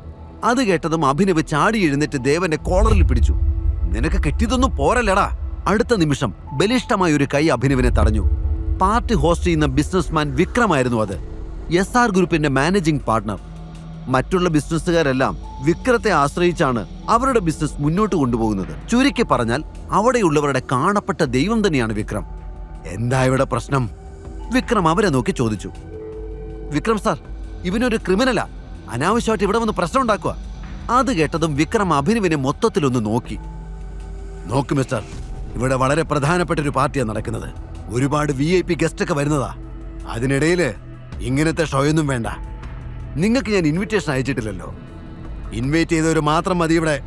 പ്രശ്നം ഉണ്ടാക്കാതെ നിങ്ങൾ പുറത്തു പോകണം. ഒട്ടും മയമില്ലാതെ വിക്രം അഭിനവനോട് ആവശ്യപ്പെട്ടു. അഭിനവ് എങ്ങനെ പ്രതികരിക്കുമെന്ന് അറിയാത്തതിനാൽ അത് കേട്ട ഉടനെ അനന്യ പറഞ്ഞു. സോറി സാർ, ഇതിന്റെ ഫിയാൻസിയാ. പ്രശ്നം ഉണ്ടാക്കാൻ വേണ്ടി വന്നതല്ല. ഞങ്ങൾ ഇപ്പൊ തന്നെ പോയേക്കാം. അവൾ അഭിനവന്റെ കൈയും പിടിച്ച് പുറത്തേക്ക് നടന്നു. അപ്പോഴാണ് വിക്രമിന്റെ കണ്ണുകൾ അഭിനവന്റെ മോതിരത്തിലെത്തിയത്. ഒരു മിനിറ്റ്, വിക്രം പിന്നിൽ നിന്ന് വിളിച്ചു. അത് കേട്ട് എല്ലാവരും ഒരുമിച്ച് വിക്രമിനെ നോക്കി. എനിക്ക് നിങ്ങളോടൊരു കാര്യം പറയാനുണ്ട്. വിരോധമില്ലെങ്കിൽ ഒന്ന് എന്റെ ക്യാബിനിലേക്ക് വരൂ. വിക്രമിന്റെ സംസാരത്തിൽ വന്ന മാറ്റം കണ്ട് ദേവനും കൂട്ടുകാരും അമ്പരന്ന് പോയി. ഒരു ഡെലിവറി ബോയോട് ഇത്രയും വലിയൊരു മനുഷ്യന് എന്താണ് സംസാരിക്കാനുള്ളതെന്ന് അവർ ചിന്തിച്ചു. അപ്പോഴേക്കും വിക്രം അവനെയും കൊണ്ട് അവിടെയുള്ള തന്റെ ഓഫീസ് മുറിയിലേക്ക് നടന്നു തുടങ്ങിയിരുന്നു. മുറിയിൽ കയറി വാതിലടച്ച ശേഷം വിക്രം അവനെ നോക്കി പറഞ്ഞു, നിന്റെ മോതിരം എനിക്ക് ഊരിത്താ. അത് കേട്ടതും അഭിനവന്റെ നെറ്റി ചുളിഞ്ഞു. എന്തിന്? അവൻ ചോദിച്ചു. എനിക്കതൊന്ന് നോക്കണം, ഞാനിത് മുമ്പ് എവിടെയോ കണ്ടിട്ടുണ്ട്, വിക്രം പറഞ്ഞു. അഭിനവ് സംശയത്തോടെ മോതിരം ഊരി വിക്രമിന്റെ കയ്യിൽ വെച്ചു കൊടുത്തു. വിക്രം മോതിരം തിരിച്ചും മറിച്ചു നോക്കി. അതിന്റെ ഉൾഭാഗത്ത് ടി എന്ന അക്ഷരം തിളങ്ങുന്നത് അയാൾ കണ്ടു. ആ തിളക്കത്തോടൊപ്പം ഇടിമിന്നൽ പോലൊരു മുഖം കൂടി അയാളുടെ മനസ്സിൽ തെളിഞ്ഞു. വിക്രമിന്റെ ഹൃദയമിടിപ്പ് കൂടി. നിന്റെ അച്ഛന്റെ പേരെന്താ? അയാൾ ചോദിച്ചു. സഞ്ജയ് രജപുത്ര. അത് കേട്ടതും വിക്രം അഭിനവന്റെ മുന്നിൽ അറിയാതെ മുട്ടുകുത്തി. ടൈഗർ, ഒടുവിൽ ഞാൻ അങ്ങേ കണ്ടെത്തിയിരിക്കുന്നു, നിറഞ്ഞ കണ്ണുകളോടെ വിക്രം പറഞ്ഞു. വിക്രമന്റെ നാവിൽ നിന്ന് ടൈഗർ എന്ന് കേട്ടതും അഭിനവ് അമ്പരന്ന് പോയി. തന്റെ അച്ഛൻ വിളിക്കാറുള്ള പേര് ഇയാൾക്ക് എങ്ങനെ അറിയാമെന്ന് അവൻ ചിന്തിച്ചു. കഴിഞ്ഞ 18 വർഷമായി നിന്നെ ഞങ്ങൾ അന്വേഷിക്കുകയാണ്. ഈ കാണുന്നതെല്ലാം നിന്റെയാണ് മോനെ. നിന്റെ അച്ഛൻ സഞ്ജയ് രജപുത്രയുടെ അധ്വാനത്തിന്റെ ഫലം. വിക്രം പറഞ്ഞത് കേട്ട് അഭിനവ് ഞെട്ടിപ്പോയി. ഞാനും നരേന്ദ്രനും നിന്റെ അച്ഛനും കൂടെ കെട്ടിപ്പൊക്കിയതാ MK ഗ്രൂപ്പ്. ഇവിടെ ഞങ്ങൾക്ക് ശത്രുക്കളില്ലായിരുന്നു. നിന്റെ അച്ഛന്റെ പേര് കേട്ടാ മതി എല്ലാവരും വിറയ്ക്കും. പക്ഷേ അദ്ദേഹം പോയതോടെ കാര്യങ്ങളെല്ലാം മാറി. ശത്രുക്കളുടെ എണ്ണവും കൂടി. ഡേവിഡ് തരകൻ എന്നൊരാളുണ്ട്, പണ്ടേ MK ഗ്രൂപ്പിന്റെ ശത്രുവാണ്. ഇപ്പോ അയാൾ നിന്നെ കൊല്ലാൻ നടക്കുക. ഞാനും നരേന്ദ്രനും എപ്പോഴും നിന്റെ അച്ഛന്റെ കൂടെ തന്നെ ഉണ്ടായിരുന്നു. നോക്ക്, ഞങ്ങൾ എല്ലാവരും കൂടി ചേർന്നെടുത്ത ഫോട്ടോ. വിക്രം ചുമരിൽ തൂക്കിയിട്ടിരിക്കുന്ന ഫോട്ടോയിലേക്ക് ചൂണ്ടിക്കൊണ്ട് പറഞ്ഞു. അഭിനവന്റെ കണ്ണുകൾ ആ ഫോട്ടോയിൽ എത്തി നിന്നു. അതിലുള്ള ഓരോരുത്തരെയും വിക്രം അവന് പരിചയപ്പെടുത്തി. ഇത് ഞാൻ, നടുക്കുള്ളത് നിന്റെ അച്ഛൻ സഞ്ജയ്, അടുത്ത് നിൽക്കുന്നത് നരേന്ദ്രൻ.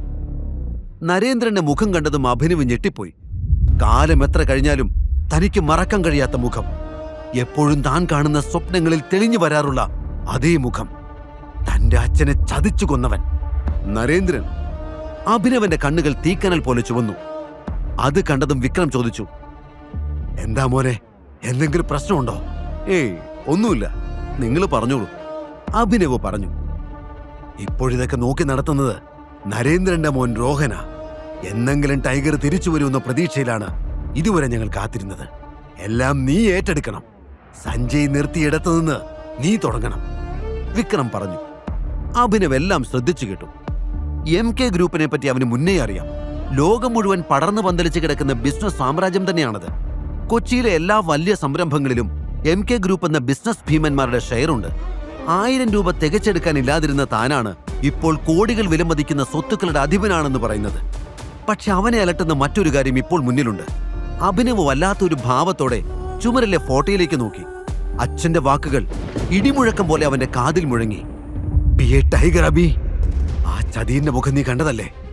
ഓർത്തു വെക്കണം, ഒരിക്കൽ അവൻ നിന്റെ മുന്നിൽ വരും. ടൈഗർ മരിക്കില്ലെന്ന് അന്ന് നീ കാണിച്ചു കൊടുക്കണം. അച്ഛൻ പറഞ്ഞത് സത്യമാവുന്നതായി അഭിനവിന് തോന്നി. നരേന്ദ്രന്റെ ഫോട്ടോയിലേക്ക് നോക്കുന്തോറും അഭിനവന്റെ കണ്ണുകളിൽ പകയാളിക്കൊണ്ടിരുന്നു. എന്റെ അച്ഛന്റെ മരണത്തിന് കാരണക്കാരനാണ് ഇയാൾ. സുഹൃത്തായി കൂടെ നിന്ന് പിന്നിൽ നിന്ന് കുത്തിയ ചതിയൻ. ഇയാളോട് പകരം ചോദിച്ചാൽ മാത്രമേ അച്ഛന്റെ ആത്മാവിന് ശാന്തി കിട്ടൂ. ടൈഗറിന്റെ മനസ്സിരമ്പി. ഇത്രയും നാൾ നീ എവിടെയായിരുന്നു മോനെ? അബിയുടെ ചിന്തകളെ മുറിച്ചുകൊണ്ട് വിക്രം ചോദിച്ചു. എനിക്ക് വേറെ ആരുമില്ലല്ലോ. അച്ഛൻ മരിച്ച ശേഷം ഞാനൊരു ഓർഫനേജിലായിരുന്നു. പഠിച്ചതും വളർന്നതും ഒക്കെ അവിടെയാ. പിന്നെ ഒരു ചെറിയ മുറി വാടകയ്ക്കെടുത്തു. ഹയർ സ്റ്റഡീസിന് പൈസയൊക്കെ ജോലി ചെയ്ത് ഉണ്ടാക്കേണ്ടി വന്നു. ഇപ്പോഴും അങ്ങനെയൊക്കെ പോണു, അഭിനവ് പറഞ്ഞു. 5 വയസ്സിൽ അച്ഛനെ നഷ്ടപ്പെട്ടു എന്നല്ലാതെ തന്റെ കുടുംബത്തെപ്പറ്റി കൂടുതലൊന്നും അവൻ അറിയില്ല എന്ന് വിക്രമിന് മനസ്സിലായി. അവന്റെ തോളിൽ കൈവച്ചുകൊണ്ട് വിക്രം പറഞ്ഞു, നിന്നെ അന്വേഷിക്കാൻ ഇനി ഒരു സ്ഥലവും ബാക്കിയില്ല മോനെ. ഞങ്ങളുടെ കയ്യിൽ നിന്റെ ഒരു പഴയ ഫോട്ടോ മാത്രമേ ഉണ്ടായിരുന്നുള്ളൂ. അതും വെച്ച് എത്ര കാലം നിന്നെ തിരയാൻ പറ്റും? നീ അങ്ങ് വളർന്നു പോയില്ലേ? അഭിനവനെ സ്നേഹത്തോടെ നോക്കിക്കൊണ്ട് വിക്രം തുടർന്നു. എന്നാലും നീ ഞങ്ങളുടെ സഞ്ജയുടെ മോനല്ലേ? എന്നെങ്കിലും ഒരിക്കൽ നീ വരുമെന്ന് എനിക്ക് ഉറപ്പായിരുന്നു. ഇതൊക്കെ അറിയുമ്പോ രോഹനും സന്തോഷമാകും. നിറഞ്ഞ കണ്ണുകൾ തുടച്ചുകൊണ്ട് അയാൾ പറഞ്ഞു. രോഹന്റെ പേര് കേട്ടപ്പോൾ അഭിനവന് ദേഷ്യം വന്നു. തന്റെ അച്ഛനെ കൊന്നവന്റെ മകൻ ഇതൊക്കെ അറിഞ്ഞ് സന്തോഷിക്കുമെന്ന് അഭിനവന് തോന്നിയില്ല. ഒരുപാട് ചോദ്യങ്ങൾക്ക് ഇനിയും ഉത്തരം കിട്ടാനുണ്ടല്ലോ എന്ന് അവൻ ചിന്തിച്ചു. അങ്കിൾ, എന്റെ അച്ഛൻ എന്നോട് ഈ ഗ്രൂപ്പിനെ പറ്റി ഒന്നും പറഞ്ഞിട്ടില്ല, അഭിനവ് പറഞ്ഞു. അവൻ നിന്നെ ഇതിൽ നിന്നൊക്കെ മാറ്റി നിർത്താനാ നോക്കിയത്. പക്ഷെ ഇനിയിപ്പോ അത് പറ്റില്ല. എല്ലാം പഴയതുപോലെ ആവണം. നഷ്ടപ്പെട്ടതെല്ലാം തിരിച്ചു പിടിക്കണം. സഞ്ജയ് പോയപ്പോൾ ഗ്രൂപ്പ് വിട്ടു പോയവരെല്ലാം തിരിച്ചു കൊണ്ടുവരണം. The game is still on, Vikram പറഞ്ഞു. തന്റെ കൂട്ടുകാരനായ നരേന്ദ്രനാണ് സഞ്ജയിനെ കൊന്നതെന്ന കാര്യം വിക്രമന് അറിയില്ല എന്ന് അഭിനവന് അപ്പോൾ മനസ്സിലായി. വിക്രം തന്റെ ടേബിളിന്റെ വലിപ്പ് തുറന്ന് ഒരു ചെക്ക് പുറത്തെടുത്ത് അതിലൊരു തുക എഴുതി ഒപ്പിട്ടു. ഇത് 50 കോടി രൂപയുടെ ചെക്ക. ഇത് കൈവച്ചോ. ടൈഗറായി ഉത്തരവാദിത്തങ്ങൾ ഏറ്റെടുക്കുന്നത് വരെ നിനക്ക് ഈ പണം ഉപയോഗിക്കാം. വിക്രം പറഞ്ഞു. അഭിനവ് വിക്രമിന്റെ കയ്യിൽ നിന്ന് ആ ചെക്ക് വാങ്ങി. തന്റെ ജീവിതം മാറി മറിഞ്ഞിരിക്കുന്നുവെന്ന് അവന് വിശ്വസിക്കാൻ കഴിഞ്ഞില്ല. ചെക്ക് ലീഫ് തിരിച്ചു വെച്ചിട്ട് വിക്രം തുടർന്നു. എല്ലാ നീക്കങ്ങളും സൂക്ഷിച്ചു വേണം. നീയാണ് ടൈഗർ എന്ന് തൽക്കാലം ആരും അറിയണ്ട. എല്ലായിടത്തും ശത്രുക്കളുണ്ട്. എല്ലാം പറയാൻ ഒരു നല്ല അവസരം വരുന്നത് വരെ നമ്മൾ കാത്തിരിക്കണം. തൽക്കാലം ഇതുവരെ നീ എങ്ങനെയാണോ ജീവിച്ചത് അതുപോലെ തന്നെ കഴിയുക. അഭിനവ് അത് കേട്ട് തലയാട്ടി. ഇതേ സമയം പുറത്ത് ദേവനും സൗരവും അനന്യയും അക്ഷമരായി കാത്തു നിൽക്കുന്നുണ്ടായിരുന്നു. വിക്രം സാർ അവനെ തട്ടിക്കാണുമെന്ന് എനിക്ക് തോന്നുന്നത്. അല്ലാതെ ഇത്രയും നേരം വാതിലടച്ചിരിക്കേണ്ട കാര്യം എന്താ? സൗരവ് ചോദിച്ചു. പാവം, സുന്ദരിയായൊരു പെണ്ണിനെ കിട്ടിയിട്ട് ഒരു രാത്രി പോലും അവളോടൊപ്പം കഴിയാനുള്ള യോഗ അവനില്ല. ദേവൻ കളിയാക്കിക്കൊണ്ട് പറഞ്ഞു. അവർ തന്നെ കളിയാക്കുകയാണെന്ന് അനന്യയ്ക്ക് മനസ്സിലായി. എങ്കിലും അനന്യയുടെ ഉള്ളിൽ ചെറിയൊരു ടെൻഷൻ ഉണ്ടായിരുന്നു. അവര് പറഞ്ഞതുപോലെ തന്നെ വിക്രം എന്തിനും മടിക്കാത്ത ആളാണ്. ഒരു മനുഷ്യൻ മരിക്കുമെന്ന് പറഞ്ഞുകൊണ്ട് എങ്ങനെ ഇവർക്കൊക്കെ സന്തോഷിക്കാൻ പറ്റുന്നത്? അവൾ ചിന്തിച്ചു. നിങ്ങളൊന്നും മിണ്ടാതിരിക്കാവോ? അനന്യ അവരോട് ദേഷ്യപ്പെട്ടു. ഓ, ഞങ്ങളൊന്നും പറയുന്നില്ല. കുറച്ചു കഴിയുമ്പോൾ അവൻ പീസ് പീസായിട്ട് ചാക്കി കയറി വരും. അപ്പ വിശ്വസിച്ചാ മതി, സൗരവ് പറഞ്ഞു. അത് കേട്ട് ദേവൻ ചിരിച്ചു. പെട്ടെന്ന് വിക്രമിന്റെ മുറിയുടെ വാതിൽ തുറന്നു. വിക്രം അഭിനവനെ കൂട്ടിക്കൊണ്ട് പുറത്തേക്ക് വന്നു. അഭിയെ ജീവനോടെ കണ്ടപ്പോൾ ദേവന്റെയും സൗരവിന്റെയും മുഖം വാടി. ഇവൻ ചത്തില്ലേ? ദേവൻ ചോദിച്ചു. അതെ, ഞാനും അത് ആലോചിക്കുന്നു. ഇത്ര നേരം കിട്ടിയിട്ട് മറ്റീസ്റ്റ് അവന്റെ ഒരു കയ്യെങ്കിലും സാറ് തല്ലി ഒടിക്കാത്തത് മോശമായി പോയി, സൗരവ് പറഞ്ഞു. വിക്രം അഭിനവനെ അവരുടെ മുന്നിലൂടെ സ്റ്റേജിലേക്ക് കൂട്ടിക്കൊണ്ടുപോയി. എല്ലാവരും വിക്രമിന്റെ കൂടെ നിൽക്കുന്ന ചെറുപ്പക്കാരനെ ശ്രദ്ധിച്ചു. ഹായ് ഓൾ, ഇതാണ് മിസ്റ്റർ അഭിനവ്. എൻ്റെ ഒരു പഴയ സുഹൃത്തിന്റെ, അല്ല, എൻ്റെ ഒരു പഴയ ഡ്രൈവറുടെ മകനാണ്. വിക്രം അഭിനവനെ എല്ലാവർക്കും പരിചയപ്പെടുത്തി. അഭിനവ് വെറും ഒരു ഡ്രൈവറിന്റെ മകനാണെന്ന് കേട്ടപ്പോൾ ദേവനും സൗരവനും സമാധാനമായി. എൻജോയ് ദ പാർട്ടി, വിക്രം പറഞ്ഞു. ശേഷം അയാൾ അഭിനവനെ വിട്ട് ബാക്കിയുള്ള അതിഥികളെ കാണാൻ പോയി. വിക്രം എന്തിനാണ് ഒരു ഡ്രൈവറുടെ മകൻ ഇത്രയും പ്രാധാന്യം നൽകുന്നതെന്ന് ദേവനും സൗരവനും മനസ്സിലായില്ല. അപ്പോഴേക്കും അനന്യ അവന്റെ അരികിലേക്ക് മെല്ലെ മെല്ലെ നടന്നു വന്നു. നിനക്ക് കുഴപ്പമൊന്നുമില്ലല്ലോ അല്ലേ? വിക്രം സാറ് കൂട്ടിക്കൊണ്ടു പോയപ്പോ നീ തീർന്നെന്നാ ഞാൻ വിചാരിച്ചത്, അനന്യ പറഞ്ഞു. ഞാൻ ചത്ത നിനക്കെന്താ പ്രശ്നം? നീ എന്തിനാ ടെൻഷൻ ആവുന്നേ? അഭിനവ് അവളെ കളിയാക്കി ചോദിച്ചു. അയ്യോ, എനിക്ക് ടെൻഷനൊന്നുമില്ല. വിക്രം സാറിന്റെ ഒരു രീതി വെച്ച് പറഞ്ഞേ ഉള്ളൂ, അനന്യ പറഞ്ഞു. അപ്പോഴേക്കും സൗരവും ദേവനും അങ്ങോട്ട് വന്നു. അകത്ത് പോയിട്ട് കുറെ നേരം ആയല്ലോടാ, സാറെന്താ പറഞ്ഞേ? ദേവൻ ചോദിച്ചു. അത് കേട്ട് അഭിനവ് അവനെ അടിമുടി ഒന്ന് നോക്കി. ഓ അതോ? പുറത്തിറങ്ങിയ ഉടനെ ദേവനെന്ന് പേരുള്ള ഒരു കഴുത വന്ന് എന്തെങ്കിലും ചോദിക്കും. അവനോടൊന്നും പറയണ്ടെന്നാ സാറ് പറഞ്ഞത്. സംഭവം സത്യമാണെന്ന് ഇപ്പൊ മനസ്സിലായി. ദേവനെ കളിയാക്കിക്കൊണ്ട് അഭിനവ് അവിടെ നിന്നും മാറി. ഇവനെ പറഞ്ഞിട്ട് കാര്യമില്ല.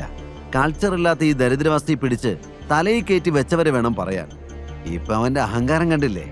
ദേവൻ അഭിനവ് കേൾക്കുന്നത് പോലെ തന്നെ ഉറക്കെ പറഞ്ഞു.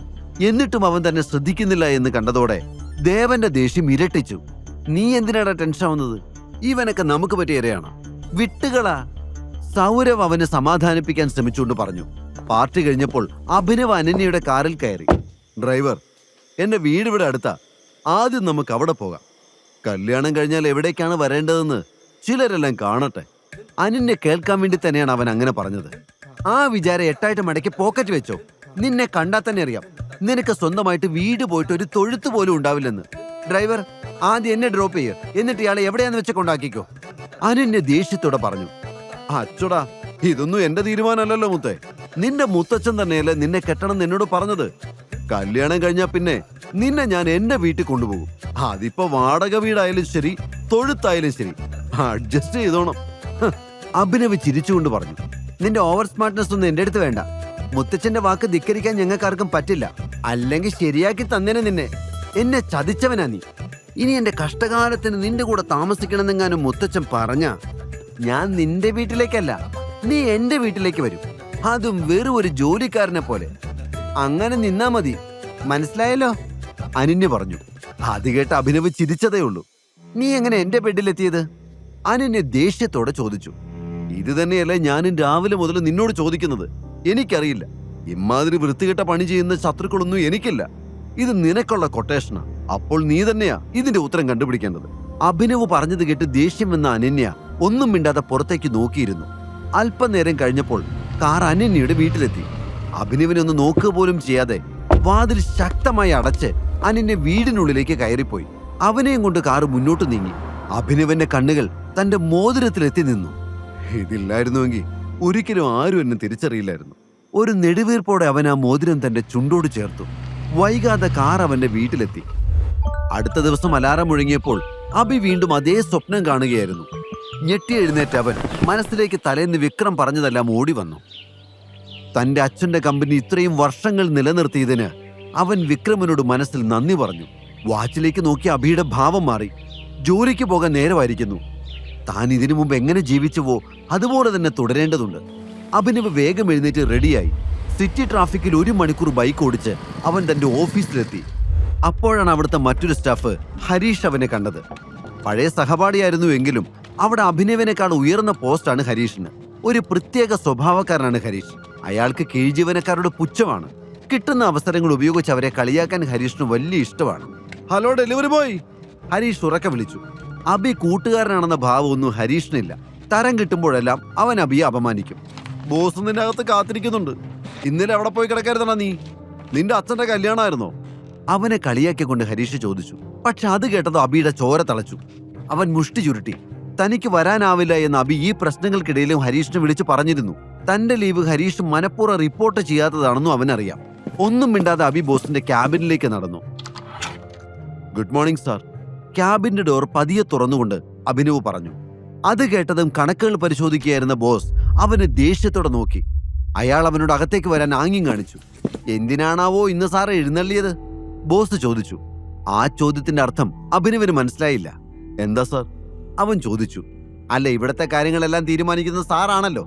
അതുകൊണ്ടാണല്ലോ തോന്നിയ പോലെ വരവും പോക്കും. ഇന്നലെ ഇവിടെ എത്ര ഡെലിവറിയാ നീ ഒറ്റ ഒരുത്തം വരാത്തത് കാരണം മുടങ്ങിയെന്നറിയോ? തന്റെ മേശപ്പുറത്ത് ദേഷ്യത്തോടെ ഇടിച്ചുകൊണ്ട് ബോസ് പറഞ്ഞു. പക്ഷെ സാർ, എനിക്ക് മാസത്തിൽ 1 ക്യാഷ് ലീവ് ഇല്ലേ? ഞാൻ ഇതിനു മുമ്പ് ലീവൊന്നും എടുത്തിട്ടില്ല. പിന്നെ വരില്ലെന്ന് ഞാൻ ഹരീഷ് സാറിനെ അറിയിച്ചിരുന്നു. ഒരു അത്യാവശ്യം വന്നതുകൊണ്ടാണ് ഞാൻ. അഭിനവ് പറഞ്ഞു. നിനക്ക് ലീവ് തരണോ വേണ്ടയോ എന്നൊക്കെ ഞാൻ തീരുമാനിക്കും. നിന്റെ സ്വന്തം ഇഷ്ടപ്രകാരം ലീവ് എടുക്കാൻ ഇത് നിന്റെ അച്ഛന്റെ കമ്പനിയൊന്നുമല്ല. അച്ഛനെ പറഞ്ഞപ്പോൾ അഭിനവിന് ദേഷ്യം ഇരച്ചു കയറി. അവൻ ബോസിനെ തുറിച്ചു നോക്കി. എന്താണാ നോക്കി പേടിപ്പിക്കുന്നേ? ഗുരുതരമായ വീഴ്ചയാ ഉണ്ടായത്. ഇനി നിന്റെ സേവനം ഇവിടെ വേണ്ട. പകരം ഞാൻ വേറെ ആളെ വെച്ചു. കൂടും കിടക്കൊക്കെ എടുത്ത് സ്ഥലം വിട്ടോ, ബോസ് പറഞ്ഞു. അത് കേട്ട് അഭിനവിന് ഞെട്ടലൊന്നും ഉണ്ടായില്ല. നിസ്സാര കാര്യത്തിന് ആളുകളെ പറഞ്ഞു വിടുന്നത് അവിടെ പുതുമയുള്ള കാര്യമല്ല. എപ്പോൾ വേണമെങ്കിലും തന്റെ ജോലിയും നഷ്ടപ്പെടാമെന്ന് മനസ്സിലാക്കിക്കൊണ്ട് തന്നെയാണ് അഭിനവ് അവിടെ തുടർന്നിരുന്നത്. ശരി സാർ, ഇതുവരെയുള്ള സാലറി തന്ന ഞാൻ പൊയ്ക്കോളാം, അഭിനവ് ഉറച്ച ശബ്ദത്തിൽ പറഞ്ഞു. എന്തോ? എങ്ങനെ? ഇന്നലെ നീ കാരണം കമ്പനിക്കുണ്ടായ നഷ്ടം ഈ മാസത്തിൽ നിന്റെ മുഴുവൻ ശമ്പളം തന്നാലും തീരില്ല. കണക്ക് നോക്കിയാൽ നീ ഇങ്ങോട്ട് തരേണ്ടി വരും പൈസ. എന്റെ ഒരു മര്യാദ വെച്ച് അത് ഞാൻ ചോദിക്കുന്നില്ല. മിണ്ടാതെ സ്ഥലമിടാൻ നോക്ക്, ബോസ് പറഞ്ഞു. സാർ, നിങ്ങൾ എന്തൊക്കെ പറഞ്ഞാലും ചെയ്ത ജോലിക്കുള്ള കൂലി കിട്ടാതെ ഞാൻ പോവില്ല. സാലറി നിങ്ങളുടെ ഔദാര്യമൊന്നുമല്ല, എന്റെ അവകാശമാണ്. അഭിനവിന്റെ ശബ്ദം ഉറച്ചതായിരുന്നു. അത് കേട്ട് ബോസ് പുച്ഛത്തോടെ ചിരിച്ചു. കിട്ടാതെ നീ പോവില്ല അല്ലേ? ശരി, തന്നേക്കാം. അത് പറഞ്ഞ അയാൾ മേശപ്പുറത്തിരുന്ന് ബെല്ലടിച്ചു. അടുത്ത നിമിഷം മുറിയുടെ വാതിൽ തുറന്ന് 4 ഗുണ്ടകൾ അകത്തേക്ക് വന്നു. ഈ സാറിന് ശമ്പളം വേണോ അത്രേ? കൊടുത്തു വിട്ടേക്ക്, ബോസ് കണ്ണിറുക്കിക്കൊണ്ട് അവരോട് പറഞ്ഞു. അത് കേട്ടതും അവരിൽ ഒരാൾ അവന്റെ ടീഷർട്ട് പിടിക്കാൻ ആഞ്ഞു. മിന്നല് പോലെ അബി ആ കൈ തടഞ്ഞു. ഉടൻ തന്നെ 4 പേരും അവനെ ആക്രമിക്കാനായി ചെന്നു. അടുത്ത നിമിഷം അബി മുന്നിലുള്ളയാളുടെ തോളിലൂടെ കൈ ചേർത്ത് അയാളെ വലിച്ചു. അയാൾ ബോസിന്റെ മേശപ്പുറത്തേക്ക് കറങ്ങി വീണു. അവൻ ഉടനെ തന്നെ മറ്റുള്ളവരെ നേരിടാനായി റെഡിയായി നിന്നു. അവന്റെ ചലനങ്ങൾ പരിശീലനം സിദ്ധിച്ച ഒരു കിക്ക് ബോക്സറുടേതിന് സമാനമായിരുന്നു. വൈകാതെ തന്നെ ബോസിന്റെ 4 ഗുണ്ടകളും അഭിനവന്റെ അടി കൊണ്ട് വീണു. മനോഹരമായി ഇന്റീരിയർ ചെയ്തിരുന്ന ആ ക്യാബിൻ നിമിഷം നേരം കൊണ്ട് യുദ്ധക്കളം പോലെയായി മാറി. താഴെ വീണ് കിടക്കുന്ന തടിയന്മാരെ നോക്കിക്കൊണ്ട് ബോസ് നിന്ന് വിറച്ചു. അവരെ ഇത്ര എളുപ്പത്തിൽ അഭിനവനെ പോലെ ഒരാൾക്ക് എങ്ങനെ തോൽപ്പിക്കാൻ കഴിഞ്ഞു എന്ന് അയാൾ ചിന്തിച്ചു. അപ്പോഴേക്കും അഭിനവ് ബോസിന്റെ മുന്നിലെ കസേരയിൽ വന്നിരുന്നു. എന്നിട്ട് മേശപ്പുറത്ത് മെല്ലെ തട്ടിക്കൊണ്ട് ഒരു വല്ലാത്ത നോട്ടത്തിൽ അവൻ പറഞ്ഞു, സാറേ, സാലറി കിട്ടാതെ ഞാൻ പോവില്ല. ഭയന്നുപോയ ബോസ് ഡ്രോയിൽ നിന്ന് ചെക്കെടുത്ത് അതിൽ തുക എഴുതി വിറയ്ക്കുന്ന കൈകളുടെ അഭിനവിന് നൽകി. അവൻ ചെക്ക് വാങ്ങി ചുറ്റിനും ഒന്ന് നോക്കി. 1 മാസത്തെ സാലറിയിൽ തീരാത്ത നാശനഷ്ടങ്ങൾ ഇപ്പോൾ അവിടെ ഉണ്ടായിട്ടുണ്ട്. ഇനി എന്തെങ്കിലും ബാക്കിയുണ്ടെങ്കിൽ സാറ് മട്ടാഞ്ചേരിക്ക് വന്നാൽ മതി. നമുക്ക് കണക്ക് അവിടെ വെച്ച് തീർക്കാം. അഭിനവിന്റെ സംസാരം അധികാര സ്വരത്തിലായിരുന്നു. അത് കേട്ട് ബോസ് ഭയന്ന് വിറച്ചുപോയി. ക്യാബിനിൽ നിന്ന് പുറത്തിറങ്ങുമ്പോഴും നരേന്ദ്രന്റെ ഫോട്ടോയിലേക്ക് നോക്കുന്തോറും അഭിനവന്റെ കണ്ണുകളിൽ പകയാളിക്കൊണ്ടിരുന്നു. എന്റെ അച്ഛന്റെ മരണത്തിന് കാരണക്കാരനാണ് ഇയാൾ. സുഹൃത്തായി കൂടെ നിന്ന് പിന്നിൽ നിന്ന് കുത്തിയ ചതിയൻ. ഇയാളോട് പകരം ചോദിച്ചാൽ മാത്രമേ അച്ഛന്റെ ആത്മാവിന് ശാന്തി കിട്ടൂ. ടൈഗറിന്റെ മനസ്സിരമ്പി. ഇത്രയും നാൾ നീ എവിടെയായിരുന്നു മോനെ? അബിയുടെ ചിന്തകളെ മുറിച്ചുകൊണ്ട് വിക്രം ചോദിച്ചു. എനിക്ക് വേറെ ആരുമില്ലല്ലോ. അച്ഛൻ മരിച്ച ശേഷം ഞാനൊരു ഓർഫനേജിലായിരുന്നു. പഠിച്ചതും വളർന്നതും ഒക്കെ അവിടെയാ. പിന്നെ ഒരു ചെറിയ മുറി വാടകയ്ക്കെടുത്തു. ഹയർ സ്റ്റഡീസിന് പൈസയൊക്കെ ജോലി ചെയ്ത് ഉണ്ടാക്കേണ്ടി വന്നു. ഇപ്പോഴും അങ്ങനെയൊക്കെ പോണു, അഭിനവ് പറഞ്ഞു. 5 വയസ്സിൽ അച്ഛനെ നഷ്ടപ്പെട്ടു എന്നല്ലാതെ തന്റെ കുടുംബത്തെപ്പറ്റി കൂടുതലൊന്നും അവൻ അറിയില്ല എന്ന് വിക്രമിന് മനസ്സിലായി. അവന്റെ തോളിൽ കൈവച്ചുകൊണ്ട് വിക്രം പറഞ്ഞു, നിന്നെ അന്വേഷിക്കാൻ ഇനി ഒരു സ്ഥലവും ബാക്കിയില്ല മോനെ. ഞങ്ങളുടെ കയ്യിൽ നിന്റെ ഒരു പഴയ ഫോട്ടോ മാത്രമേ ഉണ്ടായിരുന്നുള്ളൂ. അതും വെച്ച് എത്ര കാലം നിന്നെ തിരയാൻ പറ്റും? നീ അങ്ങ് വളർന്നു പോയില്ലേ? അഭിനവനെ സ്നേഹത്തോടെ നോക്കിക്കൊണ്ട് വിക്രം തുടർന്നു. എന്നാലും നീ ഞങ്ങളുടെ സഞ്ജയുടെ മോനല്ലേ? എന്നെങ്കിലും ഒരിക്കൽ നീ വരുമെന്ന് എനിക്ക് ഉറപ്പായിരുന്നു. ഇതൊക്കെ അറിയുമ്പോ രോഹനും സന്തോഷമാകും. നിറഞ്ഞ കണ്ണുകൾ തുടച്ചുകൊണ്ട് അയാൾ പറഞ്ഞു. രോഹന്റെ പേര് കേട്ടപ്പോൾ അഭിനവന് ദേഷ്യം വന്നു. തന്റെ അച്ഛനെ കൊന്നവന്റെ മകൻ ഇതൊക്കെ അറിഞ്ഞ് സന്തോഷിക്കുമെന്ന് അഭിനവന് തോന്നിയില്ല. ഒരുപാട് ചോദ്യങ്ങൾക്ക് ഇനിയും ഉത്തരം കിട്ടാനുണ്ടല്ലോ എന്ന് അവൻ ചിന്തിച്ചു. അങ്കിൾ, എന്റെ അച്ഛൻ എന്നോട് ഈ ഗ്രൂപ്പിനെ പറ്റി ഒന്നും പറഞ്ഞിട്ടില്ല, അഭിനവ് പറഞ്ഞു. അവൻ നിന്നെ ഇതിൽ നിന്നൊക്കെ മാറ്റി നിർത്താനാ നോക്കിയത്. പക്ഷെ ഇനിയിപ്പോ അത് പറ്റില്ല. എല്ലാം പഴയതുപോലെ ആവണം. നഷ്ടപ്പെട്ടതെല്ലാം തിരിച്ചു പിടിക്കണം. സഞ്ജയ് പോയപ്പോൾ ഗ്രൂപ്പ് വിട്ടു പോയവരെല്ലാം തിരിച്ചു കൊണ്ടുവരണം. The game is still on, Vikram പറഞ്ഞു. തന്റെ കൂട്ടുകാരനായ നരേന്ദ്രനാണ് സഞ്ജയിനെ കൊന്നതെന്ന കാര്യം വിക്രമന് അറിയില്ല എന്ന് അഭിനവൻ അപ്പോൾ മനസ്സിലായി. വിക്രം തന്റെ ടേബിളിന്റെ വലിപ്പ് തുറന്ന് ഒരു ചെക്ക് പുറത്തെടുത്ത് അതിലൊരു തുക എഴുതി ഒപ്പിട്ടു. ഇത് 50 കോടി രൂപയുടെ ചെക്ക. ഇത് കൈ വെച്ചോ. ടൈഗറായി ഉത്തരവാദിത്തങ്ങൾ ഏറ്റെടുക്കുന്നത് വരെ നിനക്ക് ഈ പണം ഉപയോഗിക്കാം, വിക്രം പറഞ്ഞു. അഭിനവ് വിക്രമിന്റെ കയ്യിൽ നിന്ന് ആ ചെക്ക് വാങ്ങി. തന്റെ ജീവിതം മാറി മറിഞ്ഞിരിക്കുന്നുവെന്ന് അവന് വിശ്വസിക്കാൻ കഴിഞ്ഞില്ല. ചെക്ക് ലീഫ് തിരിച്ചു വെച്ചിട്ട് വിക്രം തുടർന്നു. എല്ലാ നീക്കങ്ങളും സൂക്ഷിച്ചു വേണം. നീയാണ് ടൈഗർ എന്ന് തൽക്കാലം ആരും അറിയണ്ട. എല്ലായിടത്തും ശത്രുക്കളുണ്ട്. എല്ലാം പറയാനൊരു നല്ല അവസരം വരുന്നത് വരെ നമ്മൾ കാത്തിരിക്കണം. തൽക്കാലം ഇതുവരെ നീ എങ്ങനെയാണോ ജീവിച്ചത് അതുപോലെ തന്നെ കഴിയുക. അഭിനവ് അത് കേട്ട് തലയാട്ടി. ഇതേ സമയം പുറത്ത് ദേവനും സൗരവും അനന്യയും അക്ഷമരായി കാത്തു നിൽക്കുന്നുണ്ടായിരുന്നു. വിക്രം സാർ അവനെ തട്ടിക്കാണുമെന്ന് എനിക്ക് തോന്നുന്നത്. അല്ലാതെ ഇത്രയും നേരം വാതിലടച്ചിരിക്കേണ്ട കാര്യം എന്താ? സൗരവ് ചോദിച്ചു. പാവം, സുന്ദരിയായൊരു പെണ്ണിനെ കിട്ടിയിട്ട് ഒരു രാത്രി പോലും അവളോടൊപ്പം കഴിയാനുള്ള യോഗ അവനില്ല, ദേവൻ കളിയാക്കിക്കൊണ്ട് പറഞ്ഞു. അവർ തന്നെ കളിയാക്കാണെന്ന് അനന്യയ്ക്ക് മനസ്സിലായി. എങ്കിലും അനന്യയുടെ ഉള്ളിൽ ചെറിയൊരു ടെൻഷൻ ഉണ്ടായിരുന്നു. അവര് പറഞ്ഞതുപോലെ തന്നെ വിക്രം എന്തിനും മടിക്കാത്ത ആളാണ്. ഒരു മനുഷ്യൻ മരിക്കുമെന്ന് പറഞ്ഞുകൊണ്ട് എങ്ങനെ ഇവർക്കൊക്കെ സന്തോഷിക്കാൻ പറ്റുന്നത്? അവൾ ചിന്തിച്ചു. നിങ്ങളൊന്നും മിണ്ടാതിരിക്കാവോ? അനന്യ അവരോട് ദേഷ്യപ്പെട്ടു. ഓ, ഞങ്ങളൊന്നും പറയുന്നില്ല. കുറച്ചു കഴിയുമ്പോൾ അവൻ പീസ് പീസായിട്ട് ചാക്കി കയറി വരും, അപ്പ വിശ്വസിച്ചാ മതി, സൗരവ് പറഞ്ഞു. അത് കേട്ട് ദേവൻ ചിരിച്ചു. പെട്ടെന്ന് വിക്രമിന്റെ മുറിയുടെ വാതിൽ തുറന്നു. വിക്രം അഭിനവനെ കൂട്ടിക്കൊണ്ട് പുറത്തേക്ക് വന്നു. അഭിയെ ജീവനോടെ കണ്ടപ്പോൾ ദേവന്റെയും സൗരവിന്റെയും മുഖം വാടി. ഇവൻ ചത്തില്ലേ? ദേവൻ ചോദിച്ചു. അതെ, ഞാനും അത് ആലോചിക്കുന്നു. ഇത്ര നേരം കിട്ടിയിട്ട് മറ്റൊരു അവന്റെ ഒരു കയ്യെങ്കിലും സാറ് തല്ലി ഒടിക്കാത്തത് മോശമായി പോയി, സൗരവ് പറഞ്ഞു. വിക്രം അഭിനവനെ അവരുടെ മുന്നിലൂടെ സ്റ്റേജിലേക്ക് കൂട്ടിക്കൊണ്ടുപോയി. എല്ലാവരും വിക്രമിന്റെ കൂടെ നിൽക്കുന്ന ചെറുപ്പക്കാരനെ ശ്രദ്ധിച്ചു. ഹായ് ഓൾ, ഇതാണ് മിസ്റ്റർ അഭിനവ്. എൻ്റെ ഒരു പഴയ സുഹൃത്തിന്റെ, അല്ല, എൻ്റെ ഒരു പഴയ ഡ്രൈവറുടെ മകനാണ്. വിക്രം അഭിനവനെ എല്ലാവർക്കും പരിചയപ്പെടുത്തി. അഭിനവ് വെറും ഒരു ഡ്രൈവറിന്റെ മകനാണെന്ന് കേട്ടപ്പോൾ ദേവനും സൗരവനും സമാധാനമായി. എൻജോയ് ദ പാർട്ടി, വിക്രം പറഞ്ഞു. ശേഷം അയാൾ അഭിനവനെ വിട്ട് ബാക്കിയുള്ള അതിഥികളെ കാണാൻ പോയി. വിക്രം എന്തിനാണ് ഒരു ഡ്രൈവറുടെ മകൻ ഇത്രയും പ്രാധാന്യം നൽകുന്നതെന്ന് ദേവനും സൗരവനും മനസ്സിലായില്ല. അപ്പോഴേക്കും അനന്യ അവന്റെ അരികിലേക്ക് മെല്ലെ മെല്ലെ നടന്നു വന്നു. നിനക്ക് കുഴപ്പമൊന്നുമില്ലല്ലോ അല്ലേ? വിക്രം സാറ് കൂട്ടിക്കൊണ്ടുപോയപ്പോ നീ തീർന്നെന്നാ ഞാൻ വിചാരിച്ചത്, അനന്യ പറഞ്ഞു. ഞാൻ ചത്ത നിനക്കെന്താ പ്രശ്നം? നീ എന്തിനാ ടെൻഷനാവുന്നേ? അഭിനവ് അവളെ കളിയാക്കി ചോദിച്ചു. അയ്യോ, എനിക്ക് ടെൻഷനൊന്നുമില്ല. വിക്രം സാറിന്റെ ഒരു രീതി വെച്ച് പറഞ്ഞേ ഉള്ളൂ, അനന്യ പറഞ്ഞു. അപ്പോഴേക്കും സൗരവും ദേവനും അങ്ങോട്ട് വന്നു. അകത്ത് പോയിട്ട് കുറെ നേരം ആയല്ലോടാ, സാറെന്താ പറഞ്ഞേ? ദേവൻ ചോദിച്ചു. അത് കേട്ട് അഭിനവ് അവനെ അടിമുടി ഒന്ന് നോക്കി. ഓ അതോ? പുറത്തിറങ്ങിയ ഉടനെ ദേവനെന്ന് പേരുള്ള ഒരു കഴുത വന്ന് എന്തെങ്കിലും ചോദിക്കും, അവനോടൊന്നും പറയണ്ടെന്നാ സാറ് പറഞ്ഞത്. സംഭവം സത്യമാണെന്ന് ഇപ്പൊ മനസ്സിലായി. ദേവനെ കളിയാക്കിക്കൊണ്ട് അഭിനവ് അവിടെ നിന്നും മാറി. ഇവനെ പറഞ്ഞിട്ട് കാര്യമില്ല. കൾച്ചർ ഇല്ലാത്ത ഈ ദരിദ്രവസ്ഥയിൽ പിടിച്ച് തലയിൽ കയറ്റി വെച്ചവരെ വേണം പറയാൻ. ഇപ്പൊ അവന്റെ അഹങ്കാരം കണ്ടില്ലേ? ദേവൻ അഭിനവ് കേൾക്കുന്നത് പോലെ തന്നെ ഉറക്കെ പറഞ്ഞു. എന്നിട്ടും അവൻ തന്നെ ശ്രദ്ധിക്കുന്നില്ല എന്ന് കണ്ടതോടെ ദേവന്റെ ദേഷ്യം ഇരട്ടിച്ചു. നീ എന്തിനാടാ ടെൻഷൻ ആവുന്നത്? ഇവനൊക്കെ നമുക്ക് പറ്റിയ ഇരയാണ്. വിട്ടുകളാ. സൗരവ് അവനെ സമാധാനിപ്പിക്കാൻ ശ്രമിച്ചുകൊണ്ട് പറഞ്ഞു. പാർട്ടി കഴിഞ്ഞപ്പോൾ അഭിനവ് അനന്യയുടെ കാറിൽ കയറി. ഡ്രൈവർ, എന്റെ വീട് ഇവിടെ അടുത്താ. ആദ്യം നമുക്ക് അവിടെ പോകാം. കല്യാണം കഴിഞ്ഞാൽ എവിടേക്കാണ് വരേണ്ടതെന്ന് ചിലരെല്ലാം കാണട്ടെ. അനന്യ കേൾക്കാൻ വേണ്ടി തന്നെയാണ് അവൻ അങ്ങനെ പറഞ്ഞത്. ആ വിചാരം 8 മടക്കി പോക്കറ്റ് വെച്ചോ. നിന്നെ കണ്ടാൽ തന്നെ അറിയാം നിനക്ക് സ്വന്തമായിട്ട് വീട് പോയിട്ട് ഒരു തൊഴുത്ത് പോലും ഉണ്ടാവില്ലെന്ന്. ഡ്രൈവർ, ആദ്യം എന്നെ ഡ്രോപ്പ് ചെയ്യ്, എന്നിട്ട് ഇയാളെ എവിടെയാന്ന് വെച്ച് കൊണ്ടാക്കിക്കോ. അനന്യ ദേഷ്യത്തോടെ പറഞ്ഞു. അച്ചോടാ, ഇതൊന്നും എന്റെ തീരുമാനമല്ലല്ലോ മുത്തേ.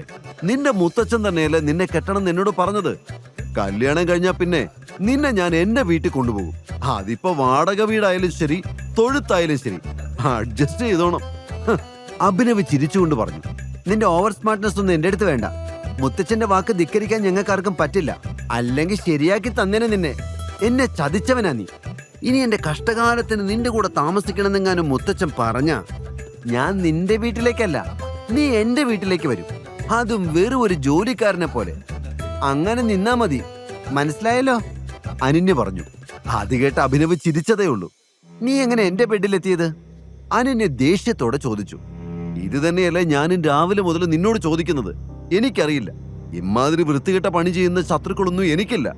ഇത് നിനക്കുള്ള കൊട്ടേഷനാ. അപ്പോൾ നീ തന്നെയാ ഇതിന്റെ ഉത്തരം കണ്ടുപിടിക്കേണ്ടത്. അഭിനവ് പറഞ്ഞത് കേട്ട് ദേഷ്യം വന്ന അനന്യ ഒന്നും മിണ്ടാതെ പുറത്തേക്ക് നോക്കിയിരുന്നു. അല്പനേരം കഴിഞ്ഞപ്പോൾ കാർ അനന്യയുടെ വീട്ടിലെത്തി. അഭിനവിനെ ഒന്ന് നോക്കുക പോലും ചെയ്യാതെ വാതിൽ ശക്തമായി അടച്ച് അനന്യ വീടിനുള്ളിലേക്ക് കയറിപ്പോയി. അവനെയും കൊണ്ട് കാറ് മുന്നോട്ട് നീങ്ങി. അഭിനവന്റെ കണ്ണുകൾ തന്റെ മോതിരത്തിലെത്തി നിന്നു. ഇതില്ലായിരുന്നുവെങ്കിൽ ഒരിക്കലും ആരും എന്നെ തിരിച്ചറിയില്ലായിരുന്നു. ഒരു നെടുവീർപ്പോടെ അവൻ ആ മോതിരം തന്റെ ചുണ്ടോട് ചേർത്തു. വൈകാതെ കാർ അവന്റെ വീട്ടിലെത്തി. അടുത്ത ദിവസം അലാറം മുഴങ്ങിയപ്പോൾ അഭി വീണ്ടും അതേ സ്വപ്നം കാണുകയായിരുന്നു. ഞെട്ടി എഴുന്നേറ്റ് അവൻ മനസ്സിലേക്ക് തലേന്ന് വിക്രം പറഞ്ഞതെല്ലാം ഓടി വന്നു. തന്റെ അച്ഛന്റെ കമ്പനി ഇത്രയും വർഷങ്ങൾ നിലനിർത്തിയതിന് അവൻ വിക്രമിനോട് മനസ്സിൽ നന്ദി പറഞ്ഞു. വാച്ചിലേക്ക് നോക്കി അഭിയുടെ ഭാവം മാറി. ജോലിക്ക് പോകാൻ നേരമായിരിക്കുന്നു. താൻ ഇതിനു മുമ്പ് എങ്ങനെ ജീവിച്ചുവോ അതുപോലെ തന്നെ തുടരേണ്ടതുണ്ട്. അഭിനവ് വേഗം എഴുന്നേറ്റ് റെഡിയായി. സിറ്റി ട്രാഫിക്കിൽ 1 മണിക്കൂർ ബൈക്ക് ഓടിച്ച് അവൻ തന്റെ ഓഫീസിലെത്തി. അപ്പോഴാണ് അവിടുത്തെ മറ്റൊരു സ്റ്റാഫ് ഹരീഷ് അവനെ കണ്ടത്. പഴയ സഹപാഠിയായിരുന്നു എങ്കിലും അവിടെ അഭിനവിനേക്കാൾ ഉയർന്ന പോസ്റ്റാണ് ഹരീഷിന്. ഒരു പ്രത്യേക സ്വഭാവക്കാരനാണ് ഹരീഷ്. അയാൾക്ക് കീഴ്ജീവനക്കാരുടെ പുച്ഛമാണ്. കിട്ടുന്ന അവസരങ്ങൾ ഉപയോഗിച്ച് അവരെ കളിയാക്കാൻ ഹരീഷിന് വലിയ ഇഷ്ടമാണ്. ഹലോ ഡെലിവറി ബോയ്, ഹരീഷ് ഉറക്കെ വിളിച്ചു. അഭി കൂട്ടുകാരനാണെന്ന ഭാവമൊന്നും ഹരീഷിനില്ല. തരം കിട്ടുമ്പോഴെല്ലാം അവൻ അഭിയെ അപമാനിക്കും. ബോസ് നിന്റെ അകത്ത് കാത്തിരിക്കുന്നുണ്ട്. ഇന്നലെ അവിടെ പോയി കിടക്കായിരുന്നാ നീ? നിന്റെ അച്ഛന്റെ കല്യാണമായിരുന്നോ? അവനെ കളിയാക്കിക്കൊണ്ട് ഹരീഷ് ചോദിച്ചു. പക്ഷെ അത് കേട്ടത് അഭിയുടെ ചോര തളച്ചു. അവൻ മുഷ്ടി ചുരുട്ടി. തനിക്ക് വരാനാവില്ല എന്ന് അഭി ഈ പ്രശ്നങ്ങൾക്കിടയിലും ഹരീഷിനെ വിളിച്ചു പറഞ്ഞിരുന്നു. തന്റെ ലീവ് ഹരീഷ് മനഃപൂർവ്വം റിപ്പോർട്ട് ചെയ്യാത്തതാണെന്നും അവനറിയാം. ഒന്നും മിണ്ടാതെ അഭി ബോസിന്റെ ക്യാബിനിലേക്ക് നടന്നു. Good morning sir. ക്യാബിന്റെ ഡോർ പതിയെ തുറന്നുകൊണ്ട് അഭിനവ് പറഞ്ഞു. അത് കേട്ടതും കണക്കുകൾ പരിശോധിക്കുകയായിരുന്ന ബോസ് അവനെ ദേഷ്യത്തോടെ നോക്കി. അയാൾ അവനോട് അകത്തേക്ക് വരാൻ ആംഗ്യം കാണിച്ചു. എന്തിനാണാവോ ഇന്ന് സാറ് എഴുന്നള്ളിയത്? ബോസ് ചോദിച്ചു. ആ ചോദ്യത്തിന്റെ അർത്ഥം അഭിനവിന് മനസ്സിലായില്ല. എന്താ സാർ? അവൻ ചോദിച്ചു. അല്ല, ഇവിടത്തെ കാര്യങ്ങളെല്ലാം തീരുമാനിക്കുന്ന സാറാണല്ലോ. അതുകൊണ്ടാണല്ലോ തോന്നിയ പോലെ വരവും പോക്കും. ഇന്നലെ ഇവിടെ എത്ര ഡെലിവറിയാ നീ ഒറ്റ ഒരുത്തം വരാത്തത് കാരണം മുടങ്ങിയെന്നറിയോ? തന്റെ മേശപ്പുറത്ത് ദേഷ്യത്തോടെ ഇടിച്ചുകൊണ്ട് ബോസ് പറഞ്ഞു. പക്ഷെ സാർ, എനിക്ക് മാസത്തിൽ 1 ക്യാഷ് ലീവ് ഇല്ലേ? ഞാൻ ഇതിനു മുമ്പ് ലീവൊന്നും എടുത്തിട്ടില്ല. പിന്നെ വരില്ലെന്ന് ഞാൻ ഹരീഷ് സാറിനെ അറിയിച്ചിരുന്നു. ഒരു അത്യാവശ്യം വന്നതുകൊണ്ടാണ് ഞാൻ. അഭിനവ് പറഞ്ഞു. നിനക്ക് ലീവ് തരണോ വേണ്ടയോ എന്നൊക്കെ ഞാൻ തീരുമാനിക്കും. നിന്റെ സ്വന്തം ഇഷ്ടപ്രകാരം ലീവ് എടുക്കാൻ ഇത് നിന്റെ അച്ഛന്റെ കമ്പനിയൊന്നുമല്ല.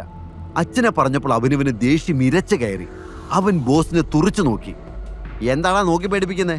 ഗുരുതരമായ വീഴ്ചയാ ഉണ്ടായത്. ഇനി നിന്റെ സേവനം ഇവിടെ വേണ്ട. പകരം ഞാൻ വേറെ ആളെ വെച്ചു. കൂടും കിടക്കൊക്കെ എടുത്ത് സ്ഥലം വിട്ടോ, ബോസ് പറഞ്ഞു. അത് കേട്ട് അഭിനവിന് ഞെട്ടലൊന്നും ഉണ്ടായില്ല. നിസ്സാര കാര്യത്തിന് ആളുകളെ പറഞ്ഞു വിടുന്നത് അവിടെ പുതുമയുള്ള കാര്യമല്ല. എപ്പോ വേണമെങ്കിലും തന്റെ ജോലിയും നഷ്ടപ്പെടാമെന്ന് മനസ്സിലാക്കിക്കൊണ്ട് തന്നെയാണ് അഭിനവ് അവിടെ തുടർന്നിരുന്നത്. ശരി സാർ, ഇതുവരെയുള്ള സാലറി തന്ന ഞാൻ പൊയ്ക്കോളാം, അഭിനവ് ഉറച്ച ശബ്ദത്തിൽ പറഞ്ഞു. എന്തോ? എങ്ങനെ? ഇന്നലെ നീ കാരണം കമ്പനിക്കുണ്ടായ നഷ്ടം ഈ മാസത്തിൽ നിന്റെ മുഴുവൻ ശമ്പളം തന്നാലും തീരില്ല. കണക്ക് നോക്കിയാൽ നീ ഇങ്ങോട്ട് തരേണ്ടി വരും പൈസ. എന്റെ ഒരു മര്യാദ വെച്ച് അത് ഞാൻ ചോദിക്കുന്നില്ല. മിണ്ടാതെ സ്ഥലമിടാൻ നോക്ക്, ബോസ് പറഞ്ഞു. സാർ, നിങ്ങൾ എന്തൊക്കെ പറഞ്ഞാലും ചെയ്ത ജോലിക്കുള്ള കൂലി കിട്ടാതെ ഞാൻ പോവില്ല. സാലറി നിങ്ങളുടെ ഔദാര്യമൊന്നുമല്ല, എന്റെ അവകാശമാണ്.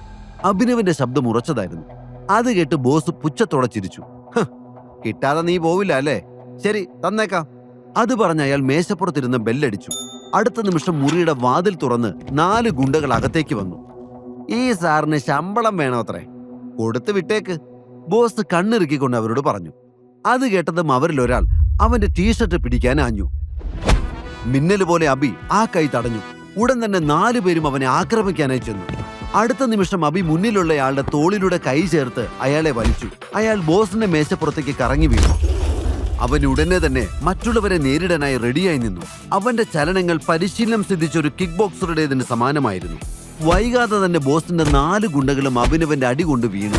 മനോഹരമായി ഇന്റീരിയർ ചെയ്തിരുന്ന ആ ക്യാബിൻ നിമിഷം നേരം കൊണ്ട് യുദ്ധക്കളം പോലെയായി മാറി.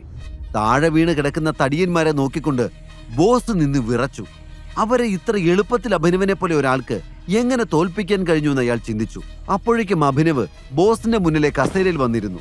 എന്നിട്ട് മേശപ്പുറത്ത് മെല്ലെ തട്ടിക്കൊണ്ട് ഒരു വല്ലാത്ത നോട്ടത്തിൽ അവൻ പറഞ്ഞു, സാറേ, സാലറി കിട്ടാതെ ഞാൻ പോവില്ല. ഭയന്നുപോയ ബോസ് ഡ്രോയിൽ നിന്ന് ചെക്കെടുത്ത് അതിൽ തുക എഴുതി വിറയ്ക്കുന്ന കൈകളുടെ അഭിനവിന് നൽകി. അവൻ ചെക്ക് വാങ്ങി ചുറ്റിനും ഒന്ന് നോക്കി. 1 മാസത്തെ സാലറിയിൽ തീരാത്ത നാശനഷ്ടങ്ങൾ ഇപ്പോൾ അവിടെ ഉണ്ടായിട്ടുണ്ട്. ഇനി എന്തെങ്കിലും ബാക്കിയുണ്ടെങ്കിൽ സാറ് മട്ടാഞ്ചേരിക്ക് വന്നാൽ മതി, നമുക്ക് കണക്ക് അവിടെ വെച്ച് തീർക്കാം.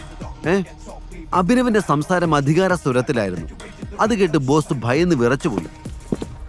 ക്യാബിനിൽ നിന്ന് പുറത്തിറങ്ങുമ്പോഴും എന്തോ ഒരു കടം ബാക്കിയുള്ളതുപോലെ അവന് തോന്നി.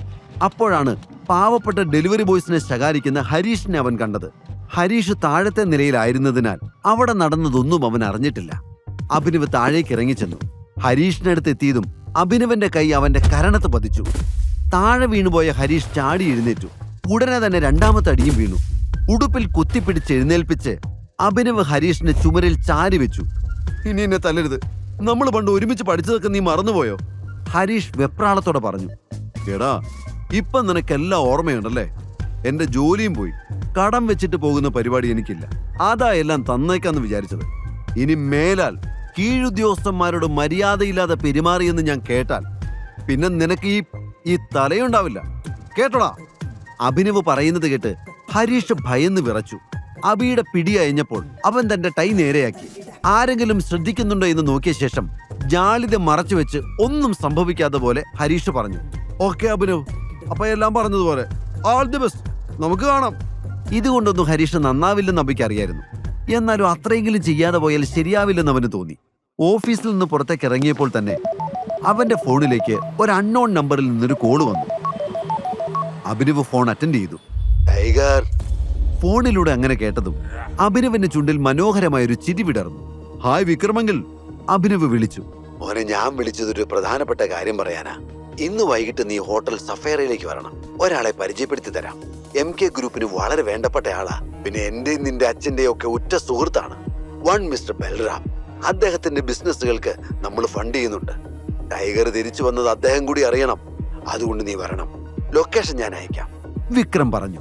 ബൽറാം എന്ന് പേര് കേട്ടപ്പോൾ അഭിനവ് ഒന്ന് ഞെട്ടി. ആ പേര് കൊച്ചിയിൽ ആർക്കാണ് അറിയാത്തത്? എല്ലാവരും ഭയപ്പെടുകയും ബഹുമാനിക്കുകയും ചെയ്യുന്ന ഒരാളെ താൻ കാണാൻ പോവുകയാണെന്നറിഞ്ഞപ്പോൾ അഭിനവന് അത്ഭുതം തോന്നി. അതിലുപരി ബൽറാമിനെ പോലുള്ള ഒരാളുടെ ബോസാണ് താനെന്ന തിരിച്ചറിവ് അക്ഷരാർത്ഥത്തിൽ അവനെ ഞെട്ടിച്ചു. അപ്പോഴേക്കും വിക്രമിന്റെ ഫോണിൽ നിന്നും അവന്റെ ആദ്യ ബിസിനസ് മീറ്റിനുള്ള ലൊക്കേഷൻ ഒരു മെസ്സേജായി വന്നു കഴിഞ്ഞിരുന്നു. ചോദ്യങ്ങൾ അവന്റെ മനസ്സിൽ കുമിഞ്ഞുകൂടി. ബൽറാമിനെ പോലെ ഒരാൾ തന്നെ ടൈഗറായി അംഗീകരിക്കുമോ?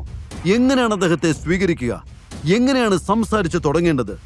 ഉത്തരങ്ങൾക്കായി തുടർന്ന് കേൾക്കൂ the return of tiger, pocket FM-ൽ മാത്രം. പാവപ്പെട്ട ഡെലിവറി ബോയ്സിനെ ശകാരിക്കുന്ന ഹരീഷിനെ അവൻ കണ്ടത്. ഹരീഷ് താഴത്തെ നിലയിലായിരുന്നതിനാൽ അവിടെ നടന്നതൊന്നും അവൻ അറിഞ്ഞിട്ടില്ല. അഭിനവ് താഴേക്ക് ഇറങ്ങിച്ചെന്നു. ഹരീഷിനടുത്ത് എത്തിയതും അഭിനവന്റെ കൈ അവന്റെ കരണത്ത് പതിച്ചു. താഴെ വീണുപോയ ഹരീഷ് ചാടി എഴുന്നേറ്റു. ഉടനെ തന്നെ 2ാമത്തെ അടിയും വീണു. ഉടുപ്പിൽ കുത്തിപ്പിടിച്ച് എഴുന്നേൽപ്പിച്ച് അഭിനവ് ഹരീഷിനെ ചുമരിൽ ചാരി വെച്ചു. ഇനി എന്നെ തല്ലരുത്, നമ്മൾ പണ്ട് ഒരുമിച്ച് പഠിച്ചതൊക്കെ നീ മറന്നുപോയോ? ഹരീഷ് വെപ്രാളത്തോടെ പറഞ്ഞു. എടാ, ഇപ്പം നിനക്കെല്ലാം ഓർമ്മയുണ്ടല്ലേ? എന്റെ ജോലിയും പോയി, കടം വെച്ചിട്ട് പോകുന്ന പരിപാടി എനിക്കില്ല. അതാ എല്ലാം തന്നേക്കാന്ന് വിചാരിച്ചത്. ഇനി മേലാൽ കീഴുദ്യോഗസ്ഥന്മാരോട് മര്യാദയില്ലാതെ പെരുമാറിയെന്ന് ഞാൻ കേട്ടാൽ പിന്നെ നിനക്ക് ഈ തലയുണ്ടാവില്ല, കേട്ടോടാ. അഭിനവ് പറയുന്നത് കേട്ട് ഹരീഷ് ഭയന്ന് വിറച്ചു. അബിയുടെ പിടി അയഞ്ഞപ്പോൾ അവൻ തന്റെ ടൈ നേരെയാക്കി. ആരെങ്കിലും ശ്രദ്ധിക്കുന്നുണ്ടോ എന്ന് നോക്കിയ ശേഷം ജാളിത മറച്ചുവെച്ച് ഒന്നും സംഭവിക്കാത്ത പോലെ ഹരീഷ് പറഞ്ഞു, ഓക്കെ അഭിനവ്, അപ്പൊ എല്ലാം പറഞ്ഞതുപോലെ ഓൾ ദി ബെസ്റ്റ്, നമുക്ക് കാണാം. ഇതുകൊണ്ടൊന്നും ഹരീഷ് നന്നാവില്ലെന്ന് അബിക്ക് അറിയായിരുന്നു. എന്നാലും അത്രയെങ്കിലും ചെയ്യാതെ പോയാൽ ശരിയാവില്ലെന്ന് അവന് തോന്നി. ഓഫീസിൽ നിന്ന് പുറത്തേക്ക് ഇറങ്ങിയപ്പോൾ തന്നെ അവന്റെ ഫോണിലേക്ക് ഒരു അൺനോൺ നമ്പറിൽ നിന്നൊരു കോള് വന്നു. അഭിനവ് ഫോൺ അറ്റൻഡ് ചെയ്തു. ടൈഗർ. ഫോണിലൂടെ അങ്ങനെ കേട്ടതും അഭിനവിന്റെ ചുണ്ടിൽ മനോഹരമായൊരു ചിരി വിടർന്നു. ഹായ് വിക്രമങ്കിൽ, അഭിനവ് വിളിച്ചു. മോനെ, ഞാൻ വിളിച്ചതൊരു പ്രധാനപ്പെട്ട കാര്യം പറയാനാ. ഇന്ന് വൈകിട്ട് നീ ഹോട്ടൽ സഫേറയിലേക്ക് വരണം. ഒരാളെ പരിചയപ്പെടുത്തി തരാം. MK ഗ്രൂപ്പിന് വളരെ വേണ്ടപ്പെട്ട ആളാ. പിന്നെ എന്റെയും നിന്റെ അച്ഛന്റെയും ഒക്കെ ഉറ്റ സുഹൃത്താണ്. മിസ്റ്റർ ബൽറാം. അദ്ദേഹത്തിന്റെ ബിസിനസ്സുകൾക്ക് നമ്മൾ ഫണ്ട് ചെയ്യുന്നുണ്ട്. ടൈഗർ തിരിച്ചു വന്നത് അദ്ദേഹം കൂടി അറിയണം. അതുകൊണ്ട് നീ വരണം. ലൊക്കേഷൻ ഞാൻ അയക്കാം, വിക്രം പറഞ്ഞു. ബൽറാം എന്ന് പേര് കേട്ടപ്പോൾ അഭിനവ് ഒന്ന് ഞെട്ടി. ആ പേര് കൊച്ചിയിൽ ആർക്കാണ് അറിയാത്തത്? എല്ലാവരും ഭയപ്പെടുകയും ബഹുമാനിക്കുകയും ചെയ്യുന്ന ഒരാളെ താൻ കാണാൻ പോവുകയാണെന്നറിഞ്ഞപ്പോൾ അഭിനവന് അത്ഭുതം തോന്നി. അതിലുപരി ബൽറാമിനെ പോലുള്ള ഒരാളുടെ ബോസാണ് താനെന്ന തിരിച്ചറിവ് അക്ഷരാർത്ഥത്തിൽ അവനെ ഞെട്ടിച്ചു. അപ്പോഴേക്കും വിക്രമിന്റെ ഫോണിൽ നിന്നും അവന്റെ ആദ്യ ബിസിനസ് മീറ്റിനുള്ള ലൊക്കേഷൻ ഒരു മെസ്സേജായി വന്നു കഴിഞ്ഞിരുന്നു. ചോദ്യങ്ങൾ അവന്റെ മനസ്സിൽ കുമിഞ്ഞുകൂടി. അഭിനവ് ഫോൺ എടുത്ത് ഒരിക്കൽ കൂടി വിക്രമിനെ വിളിച്ചു. എന്താ മോനെ? വിക്രം ചോദിച്ചു. അങ്കിൾ, ഞാൻ ബൽറാം സാറിനെ നേരിട്ട് കാണുന്ന നിർബന്ധമാണ്. എനിക്ക് ഇത്രയും വലിയ ആളുകളെ ഡീൽ ചെയ്തുള്ള പരിചയമില്ല, അഭിനവ് പറഞ്ഞു. മോനെ, ബൽറാം സാറല്ല, ബൽറാം, അങ്ങനെ വേണം വിളിക്കാൻ. നീ ഇപ്പൊ വെറും അഭിനവല്ല, യു ആർ അവർ ടൈഗർ. നിന്നെയാ എല്ലാവരും ബഹുമാനിക്കേണ്ടത്. So be brave. നമുക്ക് വൈകുന്നേരം കാണാം. ഇത്രയും പറഞ്ഞ് വിക്രം ഫോൺ കട്ട് ചെയ്തു. വിക്രമന്റെ വാക്കുകൾ കേട്ടപ്പോൾ അഭിനവന്റെ ആത്മവിശ്വാസം വർദ്ധിച്ചു. അവൻ നേരെ തന്റെ വീട്ടിലേക്ക് തിരിച്ചു. വീട്ടിലെത്തിയതും അവൻ ഒരു പിസ്സ ഓർഡർ ചെയ്ത് നേരെ കിടക്കയിലേക്ക് വീണു. ഈ മുറിയിൽ അത്രയും സമാധാനത്തോടെ ഇതിനു മുമ്പ് അവൻ കിടന്നിട്ടില്ലെന്ന് അവന് തോന്നി. ജീവിതം ഇതുവരെ ഒരു ചോദ്യചിഹ്നമായി നിൽക്കുകയായിരുന്നു. ഇതുപോലെ എന്തെങ്കിലും കഴിക്കണമെങ്കിൽ വൈകുന്നേരം വരെ പണിയെടുക്കണമായിരുന്നു. സമാധാനമില്ലാത്ത നാളുകൾ അവസാനിച്ചു എന്ന് അഭിനവ് കരുതി. പക്ഷേ ടൈഗറിനെ തേടി വരാൻ പോകുന്ന അപകടങ്ങൾ എന്തൊക്കെയാണെന്ന് അവൻ അറിയില്ലായിരുന്നു. Sir, delivery. അല്പനേരം ചിന്തിച്ചു കിടന്നപ്പോഴാണ് പുറത്തുനിന്ന് ഒരു ചെറുപ്പക്കാരന്റെ ശബ്ദം കേട്ടത്. അവൻ പുറത്തേക്ക് വന്നു. ഒറ്റ നോട്ടത്തിൽ തന്നെ ആ ഡെലിവറി ബോയ് ഒരു സ്റ്റുഡന്റ് ആണെന്ന് അവന് മനസ്സിലായി. അബി തന്നെയാണ് അയാളിൽ കണ്ടത്. പുഞ്ചിരിയോടെ അവൻ പണം കൊടുത്ത് ആ പിസ്സ വാങ്ങി. സാറേ, 500 രൂപയാ ബില്ല്, ഇത് കൂടുതലുണ്ടല്ലോ, ഡെലിവറി ബോയ് പറഞ്ഞു. അവൻ ബാക്കി അഭിനവിന്റെ നേരെ നീട്ടി. വെച്ചോടാ, എന്റെ ഒരു സന്തോഷത്തിനാന്ന് വിചാരിച്ചാൽ മതി, അഭിനവ് പറഞ്ഞു. ആദ്യമായിട്ടാണ് ഒരു കസ്റ്റമർ സ്വന്തം കൂട്ടുകാരനെ പോലെ പെരുമാറുന്നതെന്ന് ആ ഡെലിവറി ബോയ് ഓർത്തു. താങ്ക് യു സാർ, ദിവസം മുഴുവൻ ഓടിയാല ഇത്രയൊക്കെ പൈസ കിട്ടുന്നത്, അവൻ പറഞ്ഞു. നീ വല്ലതും കഴിച്ചോ? ഇല്ലേ നമുക്ക് ഷെയർ ചെയ്യാം. അവന്റെ അവസ്ഥ ശരിക്കും അറിയാവുന്നത് കൊണ്ട് തന്നെയാണ് അബി അങ്ങനെ ചോദിച്ചത്. വേണ്ട സാർ, എനിക്ക് വേറൊരു ഓർഡർ കൂടിയുണ്ട് എന്ന് നന്ദിപൂർവ്വം പറഞ്ഞ ശേഷം ഡെലിവറി ബോയ് ഇറങ്ങി. അഭിനവ് വൈഷ്ണവയെ പറ്റി ഓർത്തു. ഈ ചെറിയ വീട്ടിലേക്ക് അവളെ കൊണ്ടുവരാൻ പറ്റില്ല എന്ന് തോന്നിയതുകൊണ്ടാണ് അത്യാവശ്യം സൗകര്യമുള്ള മറ്റൊരു വാടക വീട് അവൻ അന്വേഷിച്ചത്.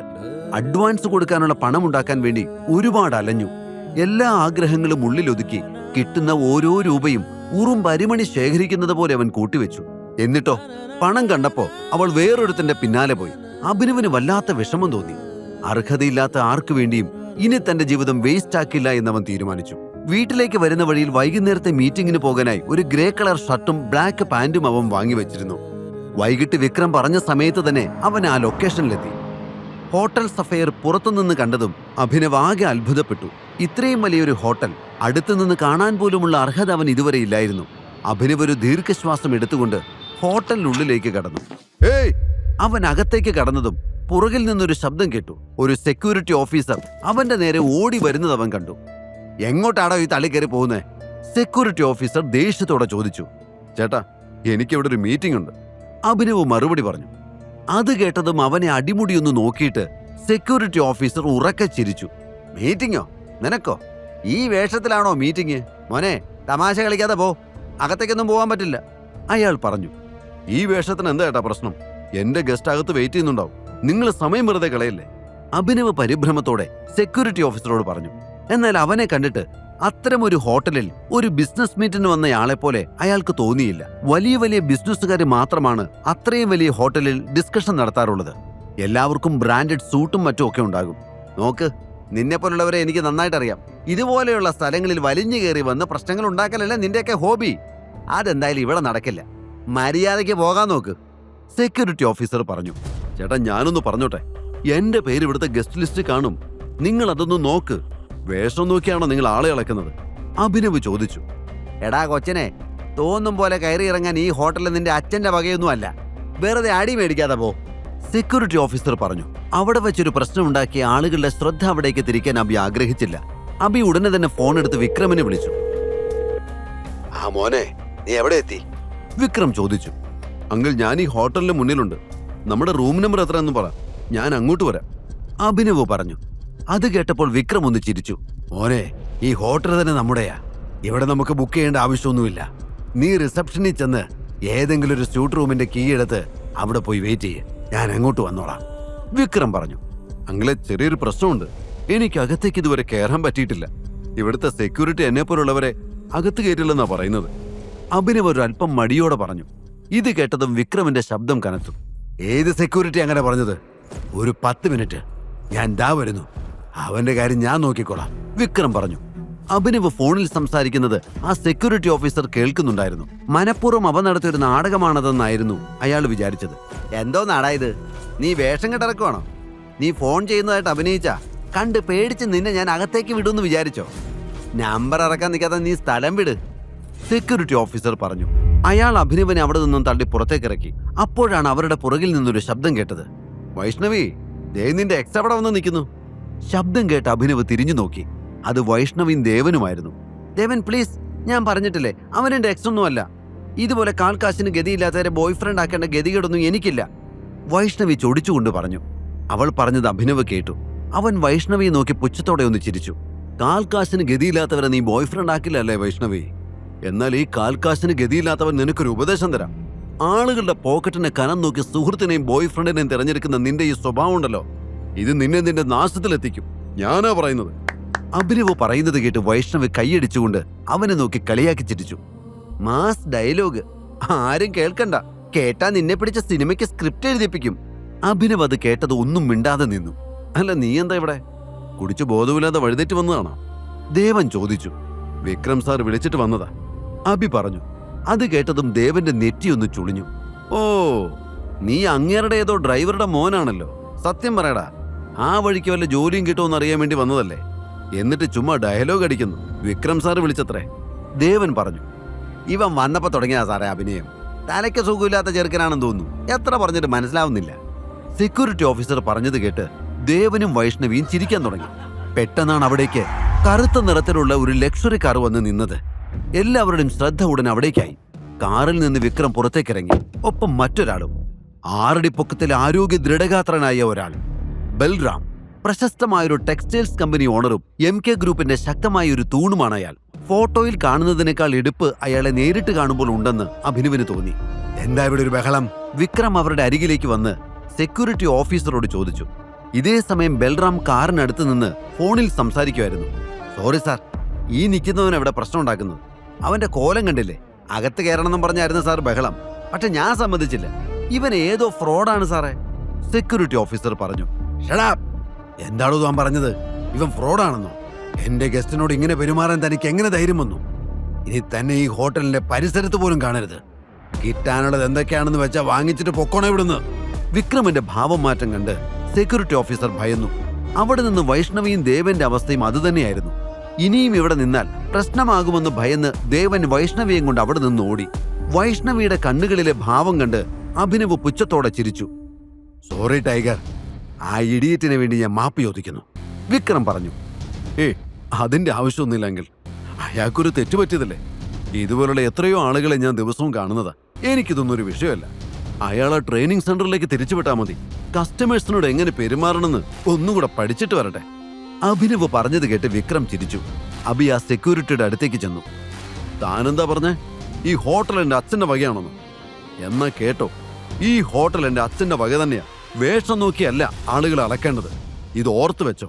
അവൻ പറഞ്ഞത് കേട്ട് അയാൾ ഭയന്നുപോയി. അയാൾക്കപ്പോഴും അവൻ ആരാണെന്ന് മനസ്സിലായില്ല. തന്റെ മുന്നിൽ നിൽക്കുന്ന പയ്യൻ വിക്രം സാറിന്റെ സുഹൃത്തായത് എങ്ങനെയെന്നോർത്ത് അയാൾ അത്ഭുതപ്പെട്ടു. വിക്രം അഭിനവിനെ തന്നോടൊപ്പം അകത്തേക്ക് കൂട്ടി. അവരുടെ പുറകെ ബൽറാമും ഉണ്ടായിരുന്നു. വിക്രം അഭിനവിനെ ഒരു ലക്ഷറി റൂമിന്റെ ഉള്ളിലേക്കാണ് കൊണ്ടുപോയത്. അവർ റൂമിന്റെ അകത്തേക്ക് പ്രവേശിച്ചതും മറ്റൊരു സെക്യൂരിറ്റി ഓഫീസർ അവരുടെ അരികിലേക്ക് എത്തി. വെൽക്കം ബോസ്, കുടിക്കാൻ എന്തെടുക്കേണ്ടത്? അയാൾ വിനയപൂർവ്വം ചോദിച്ചു. എക്സ്പെൻസീവ് ഹോട്ട് ഡ്രിങ്ക്സ് എന്തൊക്കെയാ ഉള്ളത്?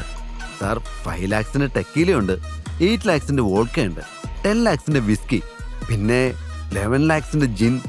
ഇതൊക്കെയാണ് സാർ എക്സ്പെൻസീവ് ആയിട്ട് ഇപ്പോൾ ഉള്ളത്. ഏതാ എടുക്കേണ്ടതെന്ന് പറഞ്ഞാൽ? സെക്യൂരിറ്റി ഓഫീസർ ചോദിച്ചു. വില കേട്ട അഭിനവ് അമ്പരന്ന് നിൽക്കുകയായിരുന്നു. വളരെ പ്രധാനപ്പെട്ട ഗസ്റ്റാണ് ഇവര്, സോ ടോപ്പ് ബ്രാൻഡ് തന്നെ വേണം. പിന്നെ ഇന്ന് ഹോട്ടലിൽ എന്തൊക്കെയാണോ സ്പെഷ്യൽ ഐറ്റംസ് ഉണ്ടാക്കിയിട്ടുള്ളത് അതെല്ലാം എത്തിക്കാൻ വിക്രം പറഞ്ഞു. Okay sir. സെക്യൂരിറ്റി ഓഫീസർ വിക്രമിനെ ബഹുമാനപൂർവ്വം വണങ്ങിക്കൊണ്ട് പറഞ്ഞു. ഈ സമയത്താണ് ബൽറാം വിക്രമിന്റെ അരികിലേക്ക് എത്തിയത്. എന്താടോ, മദ്യത്തിന്റെ വിലയൊക്കെ നോക്കി തുടങ്ങിയോ? ബൽറാം കളിയാക്കിക്കൊണ്ട് ചോദിച്ചു. ആ, തൽക്കാലം അങ്ങനെ ഒരു ഉദ്ദേശം ഇല്ല. ഇന്നെന്റെ ജീവിതത്തിലെ ഏറ്റവും പ്രധാനപ്പെട്ട ദിവസമാണ്. ഇന്ന് വന്നിരിക്കുന്ന 2 അതിഥികളും എനിക്ക് പ്രിയപ്പെട്ടവരാണ്. അതുകൊണ്ട് തന്നെ വില കൂടിയ സാധനം തന്നെ വാങ്ങാന്ന് വിചാരിച്ചു. അത്രേ ഉള്ളൂ. ഓ, അതായിരുന്നോ? ബൽറാം ചിരിച്ചു. ഇതെല്ലാം കേട്ടു നിൽക്കുന്ന അഭിനവിന്റെ ചുണ്ടിലും ചിരി വിടർന്നു. വിക്രം അഭിനവിനെ നോക്കി. അവനൊന്നും മിണ്ടാതെ നിൽക്കുകയാണ്. മോനെ, ഇവിടെ നിനക്ക് നിന്റെ ഐഡന്റിറ്റി മറക്കേണ്ട ആവശ്യമില്ല. വാ, നമുക്ക് അങ്ങോട്ടിരിക്കാം. വിക്രം അഭിനവിനെ ക്ഷണിച്ചു. ആ മുറിയിൽ വളരെ മനോഹരമായ ഡെക്കറേഷനുകൾ ഉണ്ടായിരുന്നു. അവയെല്ലാം കൗതുകത്തോടെ നോക്കിക്കൊണ്ട് അഭിനവ് അവരുടെ അരികിൽ ചെന്നിരുന്നു. അവന്റെ കണ്ണുകൾ ബൽറാമിലേക്ക് നീണ്ടു. അഭിനവ് ബൽറാമിനെ തന്നെ നോക്കിയിരിക്കുന്നത് വിക്രം ശ്രദ്ധിച്ചു. ബൽറാം, ഒരു പ്രധാനപ്പെട്ട കാര്യം പറയാൻ വേണ്ടിയാ വിളിപ്പിച്ചത്. അത് കേട്ടാ നീ ഞെട്ടും. ഇതാരാണെന്ന് നിനക്കറിയോ? നമ്മുടെ ടൈഗർ, അതായത് നമ്മുടെ സഞ്ജയുടെ മകൻ ടൈഗറിനെ നമുക്ക് തിരിച്ചു കിട്ടിയിരിക്കുന്നു. സസന്തോഷം വിക്രം പറഞ്ഞു. അപ്പോഴേക്കും ഹോട്ടലിലെ 2 സ്റ്റാഫുകൾ അവിടേക്ക് വന്നു. അതോടെ പറഞ്ഞുകൊണ്ടിരുന്ന വിക്രം പകുതിയിൽ നിർത്തി. നേരത്തെ വിക്രം ഓർഡർ ചെയ്ത വില കൂടിയ മദ്യക്കുപ്പികൾ അവരുടെ മേശപ്പുറത്ത് വെച്ചു. ഇനി എന്തെങ്കിലും വേണോ സാർ? അതിലൊരാൾ വളരെ ബഹുമാനത്തോടെ വിക്രമിനോട് ചോദിച്ചു. No, you may go, Vikram അവരോട് പറഞ്ഞു. അവര് 2 പേരും അവിടെ നിന്ന് പുറത്തേക്ക് പോയി. അപ്പോഴേക്കും ബൽറാം അതിലൊരു മദ്യക്കുപ്പി തുറന്ന് തന്റെ ഗ്ലാസ്സിലേക്ക് മദ്യം പകർന്നു. അയാളുടെ മുഖം അസ്വസ്ഥമായിരുന്നു. ഗ്ലാസ്സിലുള്ള മദ്യം ബൽറാം ചുണ്ടോട് ചേർത്തു. എന്താ വിക്രം നീ പറയുന്നത്? ഇവനാണോ ടൈഗർ? ബൽറാം പതിയെ ചോദിച്ചു. അയാൾ അഭിനവന്റെ മുഖത്തേക്ക് സൂക്ഷ്മമായി നോക്കുന്നുണ്ടായിരുന്നു. യെസ് ബൽറാം, ടൈഗർ നമ്മുടെ ഗ്രൂപ്പിലെ എല്ലാവരെയും പരിചയപ്പെടണമെന്നാണ് ആഗ്രഹം. അതിനുശേഷം കമ്പനിയുടെ എല്ലാ ഉത്തരവാദിത്തങ്ങളും ടൈഗർ ഏറ്റെടുക്കും. വിക്രം സന്തോഷത്തോടെ പറഞ്ഞു. സോറി വിക്രം, എനിക്ക് നീ പറയുന്നതെല്ലാം കേട്ടിട്ട് ചിരി വരുന്നു. ഇവൻ ടൈഗറോ? നിനക്കെങ്ങനെ അത് മനസ്സിലായി? പിന്നെ ഇതെല്ലാം നീ തന്നെയല്ലേ പറയുന്നത്? അവനെന്താ ഊമയാണോ? ബൽറാം കളിയാക്കുന്നത് പോലെ പറഞ്ഞു. എടാ, നീ അവനെപ്പറ്റി ഇങ്ങനൊന്നും സംസാരിക്കരുത്, എനിക്കതിഷ്ടമല്ല, വിക്രം പറഞ്ഞു. അത് കേട്ടതും അഭിനവ് ചിരിച്ചുകൊണ്ട് ബൽറാമിനെ നോക്കി. എനിക്ക് നിങ്ങളുടെ ധൈര്യമൊക്കെ ഇഷ്ടപ്പെട്ടു. നിങ്ങൾ വലിയ ബിസിനസ്മാനൊക്കെ ആയിരിക്കാം, പക്ഷെ ആരുടെ മുന്നിലാണ് ഇരിക്കുന്നതെന്ന് നിങ്ങൾ മറക്കരുത്. എനിക്ക് അവകാശപ്പെട്ടത് ഏറ്റെടുക്കാൻ വേണ്ടി വന്നതാണ് ഞാൻ, അഭിനവ് തലയുയർത്തി പിടിച്ചു പറഞ്ഞു. അത് കേട്ട് വിക്രം അഭിമാനത്തോടെ അവനെ നോക്കി. ബൽറാം തന്റെ കണ്ണട ഊരി മേശപ്പുറത്ത് വെച്ചു. ഓക്കെ, സമ്മതിച്ചു. അപ്പൊ എവിടെയായിരുന്നു നീ ഇത്രയും നാൾ? ഒരു സുപ്രഭാതത്തിൽ വന്നിട്ട് ഞാനാണ് ബോസ് എന്ന് പറഞ്ഞാൽ എങ്ങനെയാ ഞാനിതൊക്കെ വിശ്വസിക്കുക? ബൽറാം ചോദിച്ചു. ഞാൻ എവിടെയായിരുന്നു എന്തായിരുന്നു എന്നൊക്കെ പിന്നെ സംസാരിക്കാം. ആദ്യം ഞാനാണ് ടൈഗർ എന്ന് തെളിയിക്കാൻ എന്താ ചെയ്യേണ്ടതെന്ന് പറ, അഭിനവ് ചോദിച്ചു. അവന്റെ സംസാരം കേട്ട് വിക്രമിന് ഒരുപാട് സന്തോഷമായി. ബൽറാം അപ്പോഴും അഭിനവിനെ സംശയത്തോടെ നോക്കുകയായിരുന്നു. MK ഗ്രൂപ്പിൽ ബൽറാമിന്റെ സ്ഥാനം അത്ര ചെറുതല്ല. ഗ്രൂപ്പിന്റെ പ്രധാനപ്പെട്ട തീരുമാനങ്ങളിൽ ബൽറാമിന്റെ ഇടപെടൽ ഉണ്ടാകും. തന്റെ മകനാവാൻ പോലും പ്രായമില്ലാത്ത ഒരുത്തൻ തന്നെ ഭരിക്കുന്നത് ബൽറാമിന് സങ്കല്പിക്കാൻ പോലും കഴിയില്ലായിരുന്നു. എന്നോട് കൊമ്പ് കോർക്കാൻ നീ തയ്യാറാണോ? ഒരു റൗണ്ട് നീ എന്നോട് മുട്ടി നിൽക്കുകയാണെങ്കിൽ നീ ടൈഗർ ആണെന്ന് ഞാൻ അംഗീകരിക്കാം. എന്നാൽ അതിന് പറ്റില്ലെങ്കിൽ വിക്രമന്റെ കയ്യിൽ നിന്നും എന്തെങ്കിലും നക്കാപ്പിച്ച വാങ്ങിയിട്ട് ഇവിടുന്ന് സ്ഥലം വിട്ടോണം. അല്ലാതെ വിക്രം കണ്ണടച്ച് വിശ്വസിച്ച പോലെ ഞാൻ വിശ്വസിക്കില്ല, ബൽറാം ഗൗരവത്തോടെ പറഞ്ഞു. അത് കേട്ടതും വിക്രം അതിനെ എതിർക്കാൻ തുടങ്ങി. ബൽറാം, വേണ്ട, ഇത് ശരിയല്ല. നമ്മുടെ കുട്ടിയെ നമ്മൾ തന്നെ അവിശ്വസിക്കരുത്, വിക്രം പറഞ്ഞു. എന്നാൽ ബൽറാം അതൊന്നും ശ്രദ്ധിച്ചില്ല. അയാൾ അഭിനവന്റെ മറുപടിക്കായി അവന്റെ കണ്ണുകളിൽ സൂക്ഷ്മമായി നോക്കി. അഭിനവ് മേശപ്പുറത്തൊരു ഗ്ലാസ്സിൽ ഒഴിച്ചു വെച്ചിരുന്ന മദ്യം എടുത്ത് വായിലേക്ക് കമഴ്ത്തി. ശേഷം ഗ്ലാസ് ടേബിളിലേക്ക് ശക്തിയായി വെച്ചു. അത് കണ്ടപ്പോൾ ബൽറാം ഒരു നിമിഷം സഞ്ജയെ ഓർത്തു. കാലിന്മേൽ കാലെടുത്ത് വെച്ച് അഭിനവ് പറഞ്ഞു. സമയവും സ്ഥലവും ഒക്കെ പറഞ്ഞു, ഞാൻ റെഡി, ഇന്ന്, ഇപ്പോ, ഇവിടെ. ബൽറാം ആവേശത്തോടെ അതും പറഞ്ഞ് എഴുന്നേറ്റു. അത് കണ്ട് വിക്രം ഞെട്ടി. ബൽറാമിനെ പോലെ ഒരാൾ വെറുമൊരു പയ്യനായ അബി എങ്ങനെ നേരിടുമെന്ന് ഓർത്തപ്പോൾ അയാൾക്ക് വല്ലാത്ത ഭയം തോന്നി. നോ ടൈഗർ, അങ്ങനെ പോരാടി ജയിച്ച് നീ ആരാണെന്ന് തെളിയിക്കേണ്ട ഒരാവശ്യവുമില്ല, വിക്രം അഭിനവിനോട് പറഞ്ഞു. അഭിനവിനെ അനാവശ്യമായ ഒരു പ്രശ്നത്തിൽ കൊണ്ടുപോയി ചാടിക്കാൻ വിക്രം ആഗ്രഹിച്ചിരുന്നില്ല. അങ്കിൾ ഇതിന് തടസ്സം നിൽക്കരുത്. ഇന്ന് ബൽറാമിനുണ്ടായ സംശയം നാളെ വേറെ ആർക്കെങ്കിലും ഉണ്ടാവാം. തുടക്കത്തിൽ തന്നെ ഇതൊക്കെ പരിഹരിച്ച് മുന്നോട്ട് പോകുന്നതാണ് നല്ലത്. അഭിനവ് ബൽറാമിന്റെ മുഖത്തേക്ക് രൂക്ഷമായി നോക്കിക്കൊണ്ട് പറഞ്ഞു. സഞ്ജയുടെ അതേ ഗൗരവമാണ് ബൽറാം അപ്പോൾ അവനിൽ കണ്ടത്. വളരെ ചെറുപ്പം മുതൽ തന്നെ സഞ്ജയ് മകനെ കിക്ക് ബോക്സിംഗ് പരിശീലിപ്പിച്ചിരുന്നു എന്ന് ബൽറാമിനറിയാം. സഞ്ജയുടെ മകനാണെങ്കിൽ അവൻ ഉറപ്പായും പരിശീലനം തുടരും. 5 വയസ്സുകൊണ്ട് കിക്ക് ബോക്സിംഗിന്റെ ബാലപാഠങ്ങൾ യഥാർത്ഥ ടൈഗർ പഠിച്ചിട്ടുണ്ട്. പോരാടി തുടങ്ങുമ്പോൾ തന്നെ അത് ടൈഗർ ആണോ അല്ലയോ എന്ന് തിരിച്ചറിയാൻ കഴിയും. അതുകൊണ്ടാണ് അവനുമായി അങ്ങനെ ഒരു മത്സരം നടത്താമെന്ന് ബൽറാം തീരുമാനിച്ചത്. എന്നാൽ കിക്ക് ബോക്സിംഗ് ചാമ്പ്യനായ ബൽറാമുമായി പിടിച്ചു നിൽക്കാൻ അബിക്ക് കഴിയില്ല എന്നാണ് വിക്രം കരുതിയത്. എന്നിട്ടും എന്തിനാണ് അവൻ ഇതിന് സമ്മതിച്ചതെന്ന് വിക്രമിന് മനസ്സിലായില്ല. പിന്നീട് ഇനി എല്ലാം വരുന്നിടത്ത് വെച്ച് കാണാമെന്ന് വിക്രമൻ തീരുമാനിച്ചു. വൈകാതെ ബൽറാമും അബിയും വിക്രമും ഒരു പ്രൈവറ്റ് അരീനയിലെത്തി. അവിടെ മറ്റാരും ഉണ്ടായിരുന്നില്ല. ബൽറാം വല്ലാത്ത ആവേശത്തോടെ തന്റെ കോട്ട് അഴിച്ചു മാറ്റി ഒരു വശത്തേക്ക് എറിഞ്ഞു. ശേഷം ഷർട്ടിന്റെ സ്ലീവ് മടക്കി ഉയർത്തിവെച്ച് വില കൂടിയ വാച്ച് കയ്യിൽ നിന്ന് അഴിച്ചു മാറ്റി. ഇതെല്ലാം ചെയ്യുമ്പോഴും ബൽറാമിന്റെ കണ്ണുകൾ അഭിനവിൽ തന്നെയായിരുന്നു. അഭിനവും തയ്യാറാവുകയായിരുന്നു. അവൻ തന്റെ സ്ലീവ് മടക്കി വെച്ചു. ബൽറാം അഭിനവിന്റെ അരികിലേക്ക് നടന്നു വന്നു. രക്ഷപ്പെടാൻ ഒരു ചാൻസ് കൂടി തരാം, നന്നായി ആലോചിച്ചിട്ട് വന്നാ മതി. കിക്ക് ബോക്സിംഗിൽ ഞാൻ ഇതുവരെ തോറ്റിട്ടില്ല, ചത്തുപോകും നീ, ബൽറാം പറഞ്ഞു. ഇത് കേട്ടതും ടൈഗർ ചിരിച്ചു. തോൽക്കാത്തത് നിങ്ങൾ ഇതുവരെ എന്നോട് മുട്ടാത്തത് കൊണ്ടാണ് ബൽറാം. ഞാൻ ടൈഗർ, സഞ്ജയുടെ മകനാണ്. അഭിനവ് അതേ ഭാഷയിൽ മറുപടി പറഞ്ഞു. അത് കേട്ട് ബൽറാം അഹങ്കാരത്തോടെ ചിരിച്ചു. അതിനുശേഷം വിക്രമിന്റെ നേരെ തിരിഞ്ഞു. വിക്രം, നീ ആർക്ക് വേണ്ടി വെറ്റുവെക്കും? എനിക്കോ അതോ ഇവനോ? എന്റെ ടൈഗർ ഉള്ളപ്പോ ഞാൻ എന്തിനാ വേറൊരാൾക്ക് വേണ്ടി വെറ്റുവെക്കുന്നേ? വിക്രം ചോദിച്ചു. അത് കേട്ടതും ബൽറാമിന് ആവേശം കൂടി. നീ ഇതിന് പശ്ചാത്തപിക്കും വിക്രം. എന്റെ മുന്നിൽ നിന്ന് നീ നാണം കെടും. പിന്നെ കർച്ചീഫ് കൊണ്ട് മുഖം മറച്ചു പോകേണ്ടി വരും. അയാളെ കളിയാക്കിക്കൊണ്ട് ബൽറാം റിങ്ങിലേക്ക് പ്രവേശിച്ചു. അഭിനവും കയറുകൾക്കിടയിലൂടെ റിങ്ങിനുള്ളിൽ കയറി. അഭിനവ് ബൽറാമിനെ നോക്കി. നല്ല ഉയരവും അതിനൊത്ത തടിയുമുള്ള ആരോഗ്യവാനായ അയാളെ ശക്തി കൊണ്ട് അത്ര എളുപ്പത്തിൽ തോൽപ്പിക്കാൻ കഴിയില്ല. അഭിനവ് അതിനാൽ മനസ്സിൽ ചിലത് കണക്കുകൂട്ടി. വൈകാതെ ഇരുവരും തമ്മിൽ പോരാട്ടം ആരംഭിച്ചു. ബൽറാം അലറി വിളിച്ചുകൊണ്ട് അഭിനവിന്റെ നേരെ ഓടി. അയാൾ മുഷ്ടി ചുരുട്ടി അവനെ ഇടിച്ചു. ആദ്യത്തെ ആക്രമണമായതുകൊണ്ട് അഭിനവ് ഒന്ന് സ്തംഭിച്ചുപോയി. അഭിനവിന് ബൽറാമിനെ കണ്ടപ്പോൾ കലി കയറിയ ആനെ പോലെ തോന്നി. ബൽറാം വീണ്ടും അഭിനവിന്റെ മുഖം ലക്ഷ്യമാക്കി ഇടിക്കാൻ ശ്രമിച്ചു. എന്നാൽ അയാളുടെ മുഷ്ടി അഭിനവിന്റെ മൂക്ക് തകർക്കുന്നതിന് മുൻപ് തന്നെ അവൻ ഒഴിഞ്ഞു മാറി. ബൽറാമിന്റെ മുഖത്ത് അപ്പോഴും ഒരു ചിരി ഉണ്ടായിരുന്നു. അഭിനവിന്റെ മുഖത്ത് ഗൗരവവും. അനാഥാലയത്തിലായിരുന്ന സമയത്ത് അവിടുത്തെ സീനിയർ കുട്ടികൾ കൊച്ചുകുട്ടികളുടെ കയ്യിലെ വസ്തുക്കൾ പിടിച്ചു വാങ്ങുമായിരുന്നു. ചെറിയ കുട്ടികളെല്ലാം സഹിക്കാറാണ് പതിവ്. ഒരിക്കൽ അഭിനവും അങ്ങനൊരു പ്രശ്നം നേരിട്ടു. അന്ന് ആ വലിയ കുട്ടി അബിയുടെ കവിളിൽ ആഞ്ഞടിച്ചു. അടിയേറ്റ് കുഞ്ഞബി നിലത്ത് വീണു. താടാ നിന്റെ മോതിരം, നിനക്കെന്തിനാ അത്? അവനെ ആക്രമിച്ച കുട്ടി അലറി. കവിൾ പൊത്തിപ്പിടിച്ച് നിശബ്ദമായി അബി കരഞ്ഞു. ആ വലിയ കുട്ടി അവന്റെ കയ്യിൽ നിന്നും ആ മോതിരം പിടിച്ചു വാങ്ങാൻ തുടങ്ങി. അബി കണ്ണുകൾ ഇറുക്കി അടച്ചു. അച്ഛന്റെ ശബ്ദം അപ്പോൾ ആ കുഞ്ഞബിയുടെ കാതുകളിൽ മുഴങ്ങുന്നുണ്ടായിരുന്നു. ചിലപ്പോ എനിമീസ് നമ്മളെക്കാൾ പവർഫുൾ ആയിരിക്കും, പക്ഷെ സ്പീഡ് കൊണ്ട് നമുക്ക് അവരെ തോൽപ്പിക്കാൻ പറ്റും. അൺഎക്സ്പെക്റ്റഡ് ആയിട്ട് അവരുടെ വീക്ക് പോയിന്റ് നോക്കി തന്നെ കൊടുക്കണം. ഒറ്റ കിക്കിൽ ആള് നോക്കൌട്ട്. തിരിച്ചടിക്കണോ വേണ്ടയോ എന്ന് തീരുമാനിക്കാൻ അഭിനവിന് കൂടുതൽ ആലോചിക്കേണ്ടി വന്നില്ല. അടുത്ത നിമിഷം അവന്റെ ചുരുട്ടിയ കൈ സീനിയർ പയ്യന്റെ താടി തകർത്തു. അവൻ ബോധരഹിതനായി വീണുപോയി.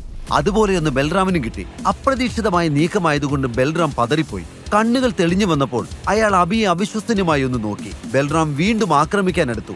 എന്നാൽ അബി ബൽറാമിന്റെ നെഞ്ചിൽ ചവിട്ടി. അയാൾ ബാലൻസ് തെറ്റി റിങ്ങിൽ മലർന്നു വീണു. അനാഥാലയത്തിലെ അന്നത്തെ സംഭവത്തോടെ കുഞ്ഞബി കുട്ടികളുടെ ഇടയിലെ സ്റ്റാറായി. പക്ഷെ ആ സ്ഥാപനത്തിന്റെ മേലധികാരി അവനെ ശിക്ഷിച്ചു. അവന്റെ മേൽ നിയന്ത്രണങ്ങൾ വീണു. മുതിർന്നവരെല്ലാവരും അവനെ ശകാരിക്കാൻ തുടങ്ങി, ഒരാളൊഴികെ. ദൂരെ ഒരിടത്ത് മാറിയിരുന്ന് കരയുന്ന അബിയുടെ അരികിലേക്ക് അയാൾ എത്തി. മോനെ, ആരാ കിക്ക് ബോക്സിംഗ് പഠിപ്പിച്ചത്? അയാൾ ചോദിച്ചു. അച്ഛൻ, വിതിമ്പിക്കൊണ്ട് അവൻ പറഞ്ഞു. അച്ഛനെ പറ്റി പറഞ്ഞപ്പോൾ അവന്റെ കണ്ണുകൾ നിറഞ്ഞത് അയാൾ കണ്ടു. അയാളുടെ മനസ്സും വേദനിച്ചു. മോന് കിക്ക് ബോക്സിംഗ് അത്രയ്ക്ക് ഇഷ്ടമാണോ? അവൻ മൂളി. എന്നാ പിന്നെ ബാക്കി ഞാൻ പറഞ്ഞു തരാട്ടോ. അപ്പോഴാണ് അബി മുഖമുയർത്തി അയാളെ നോക്കിയത്. അന്നവന്റെ കണ്ണുകളിൽ തെളിഞ്ഞ അതേ തീ തന്നെയാണ് അബിയിൽ ഇപ്പോൾ ഉണ്ടായിരിക്കുന്നത്. ഒരു കൈകൊണ്ട് അബി ബൽറാമിന്റെ ആക്രമണത്തെ തടയുകയും മറുകൈ കൊണ്ട് തുടരെ ലിവർ പഞ്ചുകൾ കൊടുക്കുകയും ചെയ്തു. അതോടെ ബൽറാം അവശനായി റിങ്ങിലിരുന്നു. ഗെയിമിൽ അബി ആധിപത്യം സ്ഥാപിച്ചു കഴിഞ്ഞുവെന്ന് ബൽറാമിന് മനസ്സിലായി. എങ്കിലും തോൽവി സമ്മതിക്കാൻ അയാൾക്ക് മനസ്സ് വന്നില്ല. ബൽറാം, തോറ്റെന്ന് സമ്മതിച്ചേക്ക്, ഞാൻ ആരോടും പറയില്ല. ഒരു തൂവാലെടുത്തു മറച്ച് നൈസായിട്ട് ഇറങ്ങിക്കോ, വിക്രം പറഞ്ഞു. ബൽറാം ദേഷ്യത്തോടെ എഴുന്നേറ്റു. അയാൾ ഒന്നിനു പുറകെ ഒന്നായി അഭിനവനെ ഇടിക്കാൻ തുടങ്ങി. ചടുലമായ ഫുട് വർക്ക് കൊണ്ട് അബി ഒഴിഞ്ഞു മാറിക്കൊണ്ടേയിരുന്നു. കൈകൾ ചേർത്ത് വെച്ച് അവൻ ബൽറാമിന്റെ പഞ്ചുകൾ തടഞ്ഞു. ബൽറാം തളർന്നു എന്ന് കണ്ടപ്പോൾ അബി തന്റെ വലത് കൈകൊണ്ട് അയാളുടെ മുഖത്തൊരു ഫാൾസ് പഞ്ച് കൊടുത്തു. അതോടെ ബൽറാമിന്റെ ശ്രദ്ധ മാറി. അയാൾ ആ കിക്ക് തടയാനായി കൈ ഉയർത്തി. ആ സമയത്ത് അബി തിരിഞ്ഞു തന്റെ വലത് കാലുകൊണ്ട് അതിശക്തമായൊരു ലിവർ കിക്ക് കൂടി കൊടുത്തു. ബൽറാം ഒരു നിമിഷം മരവിച്ചു നിന്നു. അതിനുശേഷം താഴെ വീണ് വേദന കൊണ്ട് പുളഞ്ഞു. അയാൾ ശ്വാസമെടുക്കാൻ ബുദ്ധിമുട്ടി. അഭിനവ് വിക്രമിനെ നോക്കി. ബൽറാം നോക്ക്, എന്റെ സഞ്ജയുടെ മകനാണെന്ന് അവൻ തെളിയിച്ചിരിക്കുന്നു. വിക്രം ഉറക്കെ വിളിച്ചു പറഞ്ഞു. ബൽറാമിന് നല്ല പരിക്ക് പറ്റിയിട്ടുണ്ടെന്ന് അവന് മനസ്സിലായി. അഭി റിങ്ങിന്റെ മൂലയിൽ പോയി നിന്നു. ബൽറാം കഷ്ടപ്പെട്ട് വീണ് കിടക്കുന്നിടത്ത് നിന്ന് എഴുന്നേറ്റ്, ഇത് നീ എവിടുന്ന് പഠിച്ചു? കിക്ക് ബോക്സിംഗ് ചാമ്പ്യനായ തന്നെ എളുപ്പത്തിൽ തോൽപ്പിച്ചവനോട് അത്ഭുതത്തോടെ ബൽറാം ചോദിച്ചു. ടൈഗറിനെ വേട്ടയാടാൻ പഠിപ്പിക്കേണ്ട കാര്യമുണ്ടോ ബൽറാം? അഭിനവ് ചിരിച്ചുകൊണ്ട് പറഞ്ഞു. അപ്പോഴേക്കും വിക്രം അവന്റെ അടുത്ത് വന്ന് അഭിനവിനെ കെട്ടിപ്പിടിച്ചു. ഇത് നമ്മുടെ ടൈഗറാണെന്ന് ഇപ്പൊ നിനക്ക് മനസ്സിലായി കാണുമല്ലോ അല്ലേ ബൽറാം? വിക്രം ബൽറാമിനെ കളിയാക്കിക്കൊണ്ട് പറഞ്ഞു. ബൽറാമിന്റെ അരയിൽ ഉളുക്ക് വീണിരുന്നു. അതിന്റെ വേദന നന്നായിട്ടുണ്ടെങ്കിലും അത് മറച്ചു വെച്ച് ചിരിച്ചുകൊണ്ട് അയാൾ അഭിനവനോട് സംസാരിച്ചു. വാ, നമുക്കൊന്നുകൂടെ കൂടാം. ഇന്നത്തെ പാർട്ടി എന്റെ വക, ബൽറാം പറഞ്ഞു. അങ്ങനെയല്ല ബൽറാം, ടൈഗർ എന്നോടൊപ്പം ഒരു ഡ്രിങ്ക് കഴിക്കാൻ വരുമോ എന്ന് ചോദിക്കേ. വിക്രം ബൽറാമിനോട് പറഞ്ഞു. അങ്ങനെയെങ്കിൽ അങ്ങനെ, നമുക്കൊന്ന് കൂടിയാലോ ടൈഗർ? അങ്ങനെ പറഞ്ഞുകൊണ്ട് ബൽറാം അഭിനവന്റെ മുന്നിൽ ഒന്ന് കുനിഞ്ഞു. ഇതെല്ലാം കണ്ട് അഭിനവ് പുഞ്ചിരിച്ചുകൊണ്ട് ബൽറാമിന്റെ തോളിൽ കൈയിട്ടു. വൈ നോട്ട്, നമുക്ക് കൂടിക്കളയാം.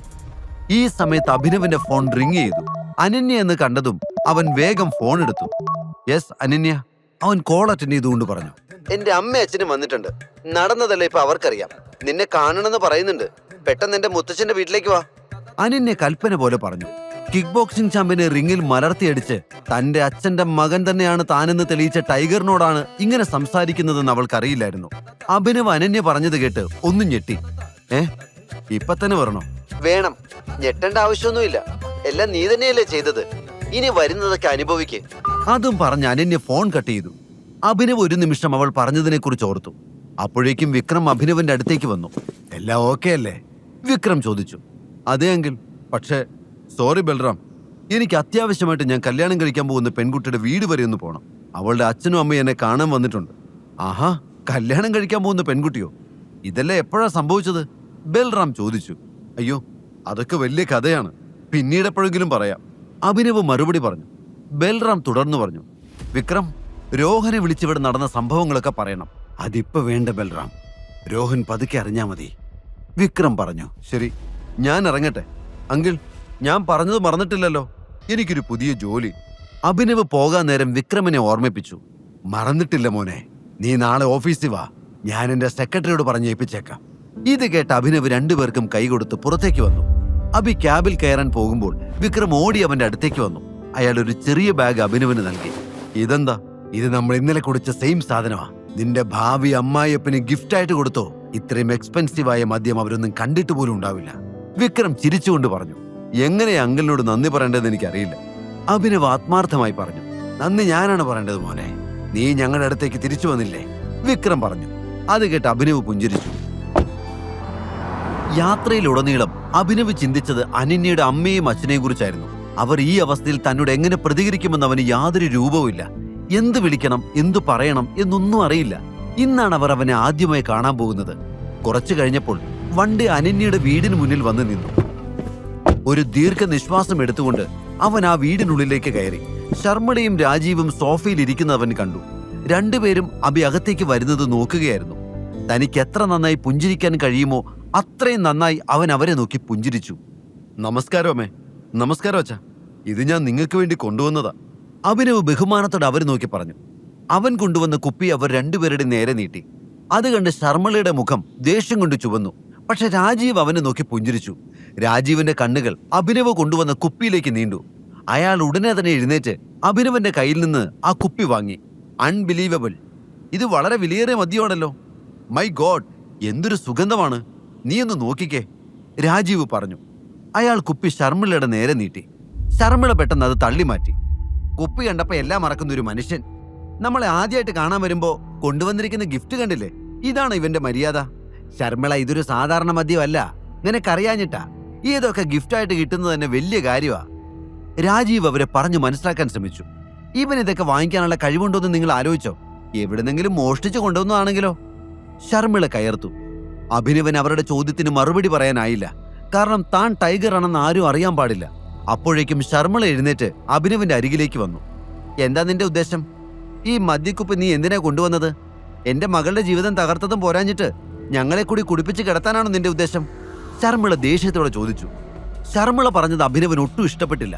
എങ്കിലും അവരുടെ ഭാഗത്തു നിന്ന് അവൻ ചിന്തിച്ചു, സ്വന്തം മകളെയാണ് കാണരുതാത്ത സാഹചര്യത്തിൽ കാണേണ്ടി വന്നത്. ഏതൊരു രക്ഷിതാവും ഇങ്ങനെ തന്നെയായിരിക്കും പ്രതികരിക്കുക. അമ്മ എന്നെ തെറ്റിദ്ധരിച്ചിരിക്കുകയാണ്, ഞാൻ മനഃപൂർവ്വം ഒന്നും ചെയ്തിട്ടില്ല, അഭിനവ് പറഞ്ഞു. അപ്പൊ എന്റെ മകളോടൊപ്പം ആ മുറിയിലുണ്ടായിരുന്നത് നിന്റെ പ്രേതമാണോ? നിന്റെ ഈ നാടകമൊക്കെ ഈ സ്വത്ത് തട്ടിയെടുക്കാനാണെന്ന് എനിക്കറിയാം. അല്ലെങ്കിൽ തെരുവിൽ തെണ്ടി നടക്കേണ്ട നീ ഇങ്ങനെയൊന്നും ചെയ്യില്ലായിരുന്നു.